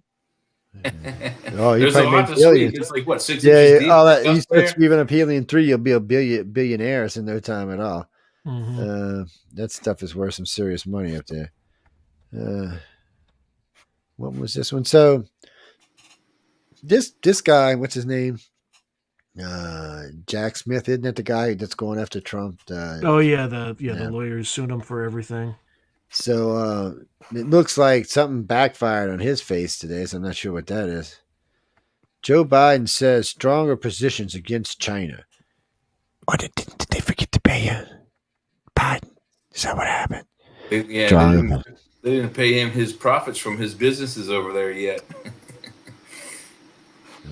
Yes, he's upset. He's been underperforming on his agreement. He needs to look. China is not necessarily our enemy, but they're not our damn friend. No, Bruce, they're not our friend. They don't even want to be a friend. They want to replace us, is what they want to do. They want to replace us in every way. Dominant country. They just want to replace America. Have you seen side-by-side comparisons of their elementary school children compared to like our public school elementary school children? No. I mean, there's such a striking difference in how well managed and behaved they are compared to. That's because they can smack them. Well, yeah, but I mean, for the most part, the Asian children are traditionally have always been way more well behaved than American children at the same ages. It just I don't know. There's a lot, I think, to be desired in the school systems, at least the public ones that I'm familiar with. It used to not be like that. School used to be different in this country. School used to be very well organized. You said the Pledge of Allegiance every morning. You did your thing. Yep. You didn't play around. You didn't talk in your class. Teacher had the right to paddle your ass. I went to school with nuns and priests who were allowed to summarily discipline you if you were out of line. And then all the Karens of the United States got together and things up. Yep. I mean, is it true? I just heard today, I live in California right now, and I just heard through the grapevine that they passed a law saying that a child in a diaper, like even a toddler, has to request for their diaper to be changed before their parent can change it. In California, maybe. I wouldn't even. Yeah, good luck trying to enforce that. Yeah, I wouldn't even put it past Governor Newsom. That's freako. I don't know how true it is. Well, but responsible parent would let their toddler run around with a dirty diaper for all day or multiple days. I mean, the fact that that's, even if it's not true, the fact that I'm even considering, it could be probably. I mean, it just is a indictment on how messed up California is. It's a messed up I mean, state. I live in California, so I know. Like, it's just, Yeah. if you're a criminal, right? Hey, come on in. But if you shoot the criminal, oh, we got to prosecute you. You killed this scholar. This scholar that's going to be our next Einstein. Like, how could you do that? Solitary confinement forever. Yeah, like Han Solo. He shot first. No, he didn't. So NATO is planning on putting Patriot missile defense systems throughout the Baltic states. See, Putin must be just having a crap in itself, man. That means he can't even shoot his nuclear weapons. We'll shoot them down. It's I mean, if I was this man, so look, I understood his problems with the Ukraine in the beginning because we were going to make him a NATO state, which means pretty much we shared, whatever border he's not sharing with China, he's sharing with the rest of the NATO countries now. That's you don't want to be there if you're not the guy who wants to play nice with everybody. Now, if he'd go back to the Gorbachev days where he wanted to play nice, it wouldn't matter that we shared borders, and we wouldn't put a bunch of shit. But every time he does something stupid, now we add to it. So he can't get mad about the Patriot missiles. He can get mad if we put nukes there, but he can't get mad if we put defensive missiles there. So that's what they're going to do. They're going to put them all up and down the damn border, and they're just going to keep building them and putting them there. And now the Baltic states are calling for the European alliance to put them inside of Europe and start putting missile defense shields all over the place. These people aren't very bright, are they? No, they're not very bright. Like people running NATO in the United States. Like, can you think of anything more provocative? It's like, come on, guys. But that's so. Then Putin's answer, of course, is no. They'll still be considered targets because they're there to knock our missiles out the sky. Well, you're right about that. Of course, it's their mission. So whether we what put these people never ask is like, what were you going to do if Putin sends Spetsnaz teams to covertly just take them out? What are we going to do? Are we going to start a war over that? And Putin's saying going into this that they're considered targets. So as long as Putin's saying this, I don't know. But we're still going to put them there because NATO's doing it a different way. So instead of saying these are NATO, these are just going to be put there by the individual countries as the country's defense, not part of NATO's defense. Right. Come on. Not necessarily to mention that all the weapons came from America. Putin didn't get to be president of Russia 4 times because he's stupid. I mean, sometimes you just got to stop and wonder and say, okay, who the hell comes up with some of this moronic stuff? What do you mean, Denise? No, whoever's whispering into Joe Biden's ear is a moron. I don't know who it is. That's Obama who's doing that. Obama's not that stupid. When people told me, it's Obama. You know what? When it comes to the economy, I could believe it was Obama. But when it came to everything else that's going on now, Obama's just not that stupid. This looks more like either like his wife or somebody who's young, because a lot of his ideas sound more Z-genery or progressive than they do anything else. So it's it just seems like. And it doesn't even seem like it's always the same people in control because he flip flops. No, it seems like there's like 4 different. Yeah, it's like he flip flops. Yeah. It's just like he flip flops. What's that, Jimmy? No, it does. It's like he just flops around. But it's not only just that. I mean, it seems that he also is struggling to fixate on where he is in reality. A lot of times, the man looks like he's completely lost. His eyes are so dead looking. He knows where he's at whenever he has an ice cream cone. Yeah, or smells some, prepubescent girl's hair. God, I knew you were going to say that. It just grosses me out, man. Every time people say that, he's such. It is weird. He's just Jimmy. I look. Let me tell you what. If Donald Trump would have ever ran his hair through some little 10-year-old girl's hair, and then reached down and smelled it or touched it. He picked up the girl's hair to his nose to sniff it. He would be in prison right now. If it was Donald Trump, he'd be in prison. How Joe Biden gets away with this shit? Yeah, there would be nonstop wall-to-wall media coverage. Oh, my God. It's so weird. Well, no, Chris, you're right. They have been changing the laws in California and New York when it comes to pedophilia. They have been loosening them is what they've been doing. Yeah, Too many Hollywood people get. Joe, I need to correct you. It is no longer pedophile. It is minor attracted person. Oh my! Oh my God! Serious? Look at Google Gemini. Just put it in. You'll get a nice little treat, a nice little education. It makes me really disappointed to be on this planet sometimes. Well, it's not so much a planet; it's just California. California's its own damn planet. It's we were talking about that the other day, man. It's down here where I live, they will still kill your ass. I don't know if it's another planet or a warped dimension or something, but I'm serious, I'd say man. The bulk of the crazy people. I mean, just nice crazy, not certifiable. Delusional. There you go. There's a lot of them out there, but like you said, Joe, when you go out there are some people that you walk down Hollywood and Vine. I've seen videos of it all the time. There's people in weird, wacky costumes all the time. Yeah. It's like a Star Trek convention all year long. I used to work on Sunset and Vine, Sunset and on Hollywood Boulevard as well. I worked at a Chipotle in Hollywood and Veggie Grill in Hollywood. I worked at Del Taco in East Hollywood. Okay. So I've heard Del Tacos are really good. You're making me hungry, girl. Yeah. It's wait. I didn't know Haley dropped out. Taco. I know. Yeah, Haley did drop out. Yeah. She officially, because Trump had 1,066 delegates. Haley dropped out. Yeah, Haley only had. I don't really like her all that much. She beat him in 2 states. You don't know that, right? She beat him in 2 states. Yeah. But you're not going to carry the whole thing with just her game is to be the person left standing if they prosecute him or get him like a felony. Yeah. Would she come back? She would try. I think that's her plan. Yeah, I think she knew she never had a chance. Yeah, I don't know. I don't know if she's got a chance. It depends. There's a lot of depending going on there. We got a lot of road to cross first. Yeah, there's let's see, where are we? Are we fresh on the new polls?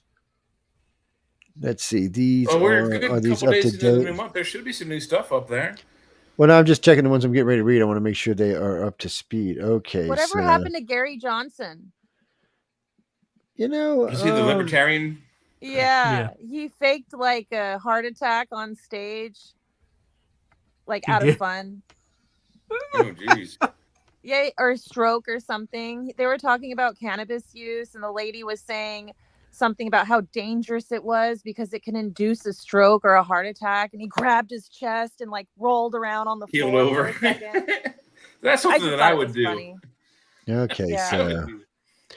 So let's see. Swing states are what? Georgia, Virginia, Wisconsin.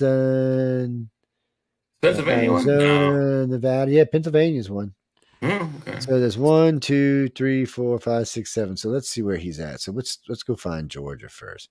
So Georgia, he lost pretty bad Georgia last time around. So let's go see where he's at in Georgia this time. Let's see. National right now. They're saying because of the speech, Joe Biden has gained a point. and wait, but it's worse. MSNBC? No, I don't. This is 270 poll. We're going to go through some more, but Trump's still ahead by 1.1%. Okay. Anyway, so Indiana was a state, but Trump's 55-34. Minnesota, which is going to be a blue state. Montana, of course, is going to be a red state. Iowa, of course, is going to be a red state. Arizona, which was a toss-up last year, it looks like it's going to be for Trump. California has moved down to 38% for Trump now. Wow.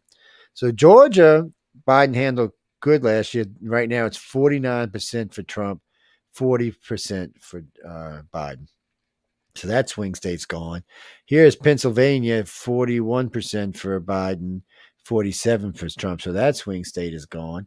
North Carolina is red. Nevada, which was a swing state, is now 41-47 for Trump. Wow. Michigan is 46-44, so Michigan is tight. Texas, 45-35. Wisconsin, which was a swing state, 46-40. Maine, Trump's going to actually win Maine, 38-32. That's Maine 2.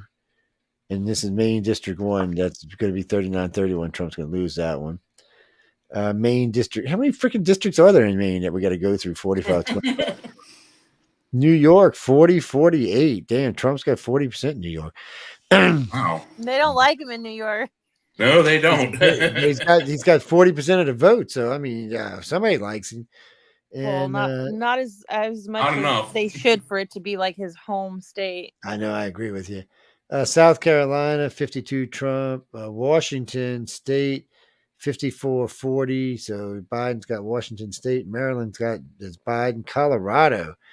Are they still Biden? How? Yeah, Colorado. Boy. You bunch of pot smoking dumbasses. How could you possibly vote for Biden?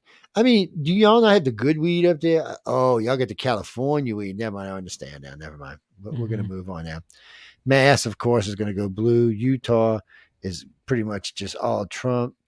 Nebraska District 1 is Trump. Nebraska District 2 is Trump. South Dakota is Trump. Missouri is Trump. Nebraska 2 and 3 is Trump and Trump. Ohio is Trump. New Hampshire. Wow, look at Trump performing in New Hampshire. 46-50. Damn, go Trump. Wow. Florida is 45-40. Virginia is 43-49. Biden up by 6. Tennessee, we didn't need to talk about. Alaska, we don't need to talk about. Wyoming, we don't need to talk about. Arkansas, we don't. Illinois, Illinois, he sucks in Illinois.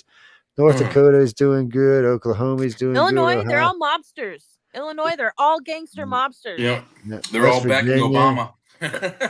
God, he's New Mexico. He's New Mexico. I mean, really?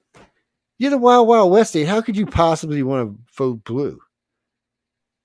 I mean, you're the Roswell state. Give me really. Y'all are effed up. It has to do with the low income per capita. Like how many, New Mexico's pretty low income. It's pretty poor too, so you're right. It's got a small population for such a big state. They have pockets of high wealth, like up in the resort areas, but overall, it's pretty. So pretty let's poor. see. Let's see right quick. Where is the overall map at? Because I just had it in front of me a minute ago. So right now, if you go by all what we just went over, Trump is winning by he's like 288. He's the winner. 288 what? Electoral votes. He's actually got more than that. So right now, if you leave out these states, the ones that ain't contested, Trump is 235, Biden is 226. If you add in the contested states, the ones he's going to win, except for New Mexico, he's going to be he'll be over 300. Wow. But doesn't that not really mean anything come the time? Which one is it that doesn't really matter? The electoral college popular vote doesn't matter. Yeah, popular vote doesn't matter. It's that okay. Because his first administration, Hillary won the popular vote, but at the end of the evening, when they counted all the electoral stuff, Trump won. Yeah, in a big way too. He won. Yeah. It wasn't even. I mean, he won pretty hands down. The reason they have the electoral college is so that New York and California don't pick our presidents every time. Well, it was also initially put in for way back when for people who may have been illiterate to not allow the wrong candidate to get elected. So, all right, let's see these new updated polls. Let's see. Emerson College, Trump 43, Biden 41. Emerson College, Biden 51, Trump 49. Ooh, I don't believe in that.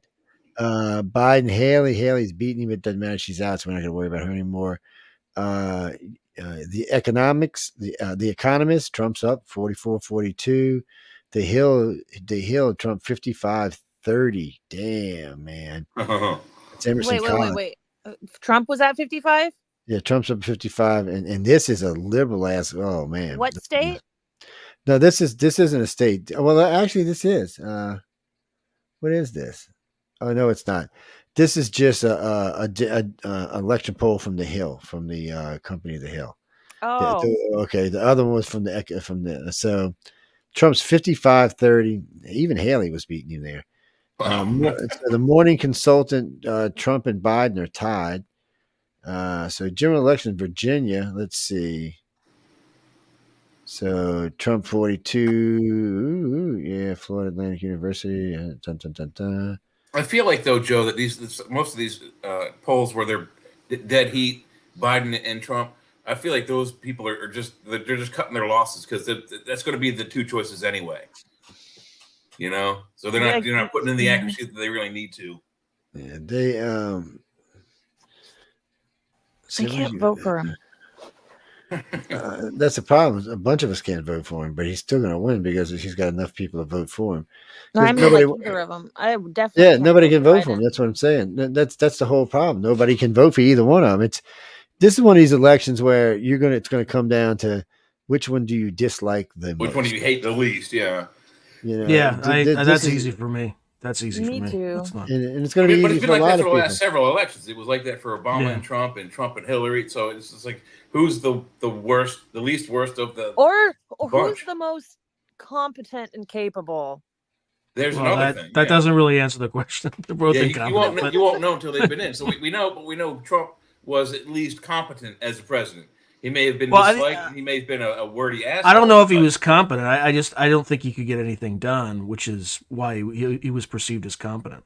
He got a few things that he said done, but a lot he didn't because he was constantly being bombarded from the Democrats. He couldn't get anything done. The same thing with Obama. They both had the same problem. But that's when government does best, when like nothing can get done. So they can't like waste money. They can't like do a bunch of garbage and Let's see. Here are the latest group of polls, and this is from 1, 2, 3, 4, 5, 6, 7, about 10 different polling companies. So currently, when you add them all together, Trump's got 7 of them.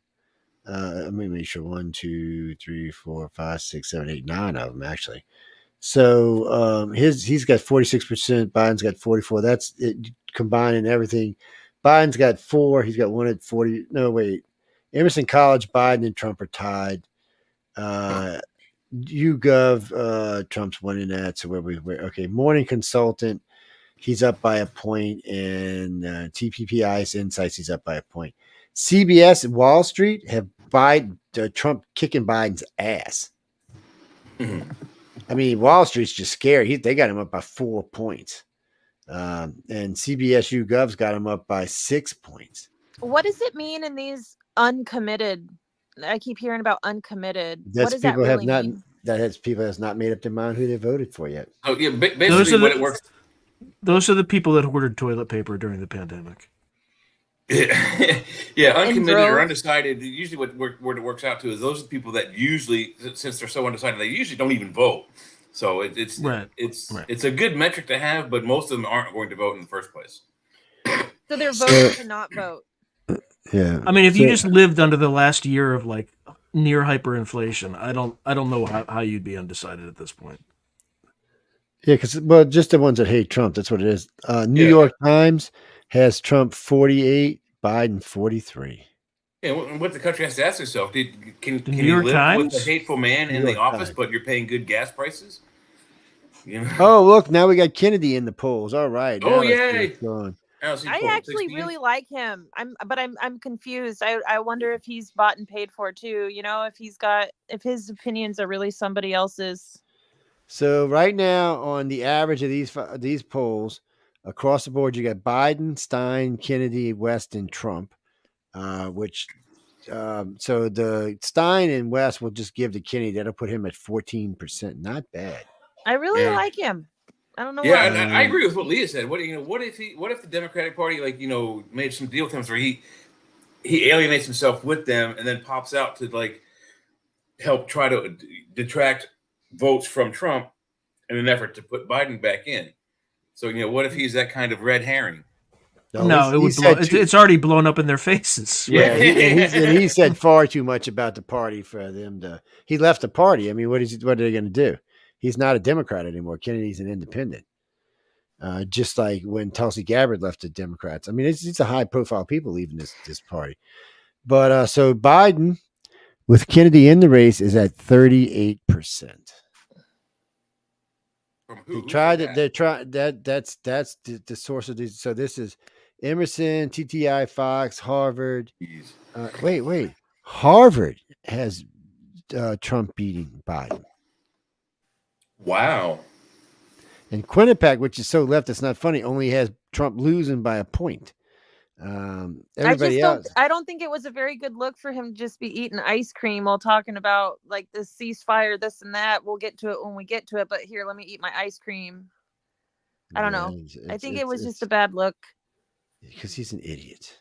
Hey, Joe, why don't we try this? Because we've been looking at mostly like European, American polling system. What is European polls saying about the election? What are Canada polls? I looked the other day for some. There really hasn't had that many that have been up. They haven't. The Europeans been kind of staying out of it for some reason lately, and the Canadians. They got too much bullshit going on with. They could care less because of pink pants. Yeah. Castro's son is a huge. Yeah, it is. He is, and he's Castro's son. I mean, I have no doubt that's his son. I think it's. I mean, we joke about it. I think it's highly likely, though, right? Because like his parents used to be swingers, right? Yeah, well, and they knew Castro. Right? Well, this is what sold the deal for me. So he looks nothing like his actual dad. Like he looks exactly like young Castro. He does. Like Castro. You can't unsee the pictures. But the pictures you showed are very telling. But the best part about all this is, so they did a little bit of digging. He had Amelia and him do some digging for me. So we found out for sure that the Prime Minister of Canada was at home the few weeks when she got pregnant for Trudeau. So the funny part is, though, he was home with his mistress while, where was she? Cuba for 8 weeks.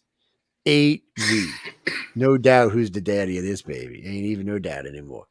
Why he won't go get blood tests is beyond me. Because he don't want to give it. The same reason that Biden won't get a competency. Yeah, that's true. That's a good point. The proof will be in the pudding. It's cognitive test. That was the word I was thinking. Yes. What do you mean, Daryl? It's right now. Everything you see says Trump's going to be. See, that's not how it was in 2020. Everything you seen in 2020 said Biden was going to be. And in 2016, though, it pretty much said Trump was going to be. Something's going to happen, though. They're going to do something. It's not going to be. They're going to try like Democratic. I think it'll either be a conviction or he might have some heart palpitations at the wrong time. Something's going to happen. I think the Democrats might be a little scared this time around to do something stupid. They are doing something stupid. They've been doing it for the last. He's got a trial in New York for when you go sell a house, you don't say the house is worth my tax basis, which is $20,000 less than market value. Like you don't do that. Nobody does that. But that's what he's getting sued for. Yeah, you don't have clandestine cell phone calls with Kamala Harris while having an illicit affair with your prosecutor, and then draw up charges against Trump that are, pardon the pun, trumped up. It's just, it's like third world. It's just lawfare. Yeah, it's like Banana Republic lawfare. Let's see. What is this? Biden, you can go wherever you want. It's not going to help you, dude. You sucking. They said first place he went after the speech was to Pennsylvania, and he went down 1 point in the standings. Yeah, thank you, Pennsylvania. Well, Penn's kicked the Republicans hard last time. They voted for the president, and then they put what's his name in, Lieberman. Yeah. But you know what? I hate to say this. Fetterman. I didn't like Fetterman. Yeah, Fetterman. I did say Lieberman, didn't I? It's I didn't like Dr. Oz. There was something cheesy about the dude. Yeah. If I lived there, I don't know if I could have voted for him. Honest, you don't like crudité? You don't like crudité, Joe? Something about the guy just strikes me the wrong way. Arugula and crudité? Yeah. Maybe that's what it is. I don't know. That's exactly what it is. He's some rich guy. He can't even relate to like a normal person. He is a that was his problem. Fella. But see, the thing is with him, he's practiced in television. He knows how to, like Reagan, he knows how to present his good side to the camera. But it just, and while we were doing the election, if you watched the election for him and Fetterman, it was close the whole time. I mean, they were neck and neck until the very end. So I was surprised that Fetterman got that far. He's just so thuggish looking and unlikable as a person. Well, he went Manchurian candidate on the Democrats. Suddenly he's like all for Israel now, and they're like, oh, what do we do? It's well, you know what, and he does sound more and more like a Republican every day. But I think he knows which way the wind is shifting. He may even jump parties. Come closer to election time, he may even jump parties because he wants to keep his seat. He's a senator, right? So he's got like 4 more years, but he still may jump parties. I mean, because there's been a lot of party jumping, and it's funny. But can you even do that while you're mid-senator? Can you swap parties in the middle of party? Yeah, you can change party anytime you want. Yeah, it doesn't matter. I hate to let you guys go, but it's my bedtime. Yes, we're getting ready to get out of here ourselves, so don't feel bad. Okay. We'll be rolling out here in about a couple of minutes, but no. So remember, guys. So right now, Trump's ahead in the polls. We'll see. We got 8 months. Anything can happen in 8 months. The Georgia trial may not make it to trial. The DC trial might not make it either. The New York, they're trying to take from a civil to a criminal. So they're desperate. How do you even do that? How do you take civil charges and turn them into criminal? I don't know, but they're desperate. But and even if the judge does it's the problem for the Democrats is even if you can get a real federal felony on him, if the appeals court says it's appealed before the election, it doesn't count against him. Yeah. So you can't. And once he's president, he can just say he can pardon his own self if he wants to. He don't even have to though, because the statute of limitations would be up by the time he gets out of office. You can't try a sitting president. Yeah, sorry guys, it doesn't work that way. You'd like to try it. Only person to get a sitting president out is the Congress. Yes. Yeah. They're the only ones that can get him out, and they ain't never gonna have enough votes to get him out. So he was convicted twice of what's the thing we try to get him out of office? He was impeached twice in office. He was impeached twice, yeah, but he wasn't convicted. If he was convicted, he wouldn't be in. He still had 2 impeachments against him. Yeah, impeachments are just the act. It's like like when you get a grand jury. It's the same thing. Yeah, they're just trying to get you out, but you still have to have a jury that says you're because impeachment is a bad word. We were taught impeachment was a bad word with Nixon. Nixon was actually impeached, and he didn't have to leave office. He did so voluntarily. He did leave voluntarily. He didn't have to leave. He could have stayed. They didn't have enough votes to get him out. Well, Clinton, they didn't even bother with Clinton because they didn't have enough votes. Yeah. The problem is when you need 2/3 of the Congress, you're not getting it. And at worst, he would have been convicted of a simple, not even a felony, a misdemeanor of marital infidelity or something like that. Or, sodomy 1. Maybe there's a crime about having sex in the White House. I don't know. I'm letting that go. I'm letting that. Every room, plus JFK had secret passages that was way just to sneak girls in and out. There's nothing wrong with that. Anyway, we got to go, ladies and gents. Y'all be sure to catch out Sean. He's here on Sundays. He's been picking up pretty good there, steadily going up. Jay's here with us. Right now, he's been hanging out with us on Wednesdays and he's on Fridays, and of course, he's with Jeffrey on some Fridays. Leah's back and forth with us on Wednesdays and Fridays. Leah's a sweetie pie, but she is an alien, so be careful. I'm just warning you, people. I know, she's famous. And Joe knows more about me than I know about myself. Yeah, don't break out the ray gun, please. Y'all just be careful. Y'all ever see that movie? What was that movie? Where there was a beautiful woman, and the guy's kissing her in Species. Species. They like. I'm warning you, people. That's all. You got a fair warning. Very similar to Species, where the pretty woman sucks the life force out of the dude. Oh yeah, you can't unsee that. Oh, that was a good one. But that was. Anyway, we're not even talking about that movie. First time I seen that movie, I said, "Is this going to be a scary movie? Or is this going to be a nudie movie?" I wasn't sure which way it was going. How scary? Turns out it's both. Turned out it was both. Around 90% of the time naked. Hey, how is that scary? That part. I mean, the fact that they just kind of wipe out all of London by that part within minutes. Was like, whoa, yeah. What was a cool thing? A vampire ship pulls up. Halley's Comet was a vampire ship. That was vampires actually cool. And then turned everybody into zombies. It was very, very cool. Yes. No, we got to go, guys. Maybe one night we'll do movies or something. One night. We got music coming up because I want to bring a friend of mine, Carmen, in. He's a musician out of California, and I think Sean's met Carmen before. Probably has. You might have met. Yeah, I know. I know Carmen well. Yeah. Carmen, Carmen, you got to get a ladder to talk to Carmen Bassett. So tall. I'm just teasing y'all, but we got to go. So y'all come hang out with us. We'll be back on Wednesdays. Getting in trouble. No, Sean's here tomorrow. Sean, there's another new show on Sunday, so they added it. Don't ask me. I don't know. Michelle's in charge. There's been a couple of new shows added in the last week, so there's some new hosts and some new shows.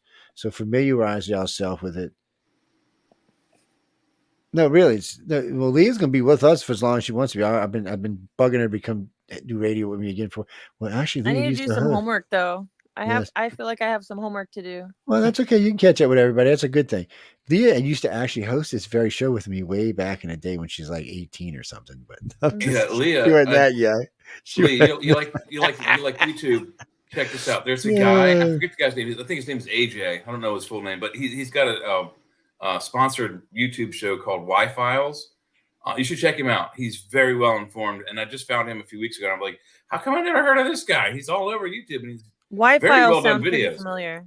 Yeah, Y-Files. It's got like 3 billion. Yeah, it's up there already. He's got a goofy like cartoon fish. Cartoon, yeah, the hecklefish that works with him, but yeah, it's not creepy. It's kind of funny.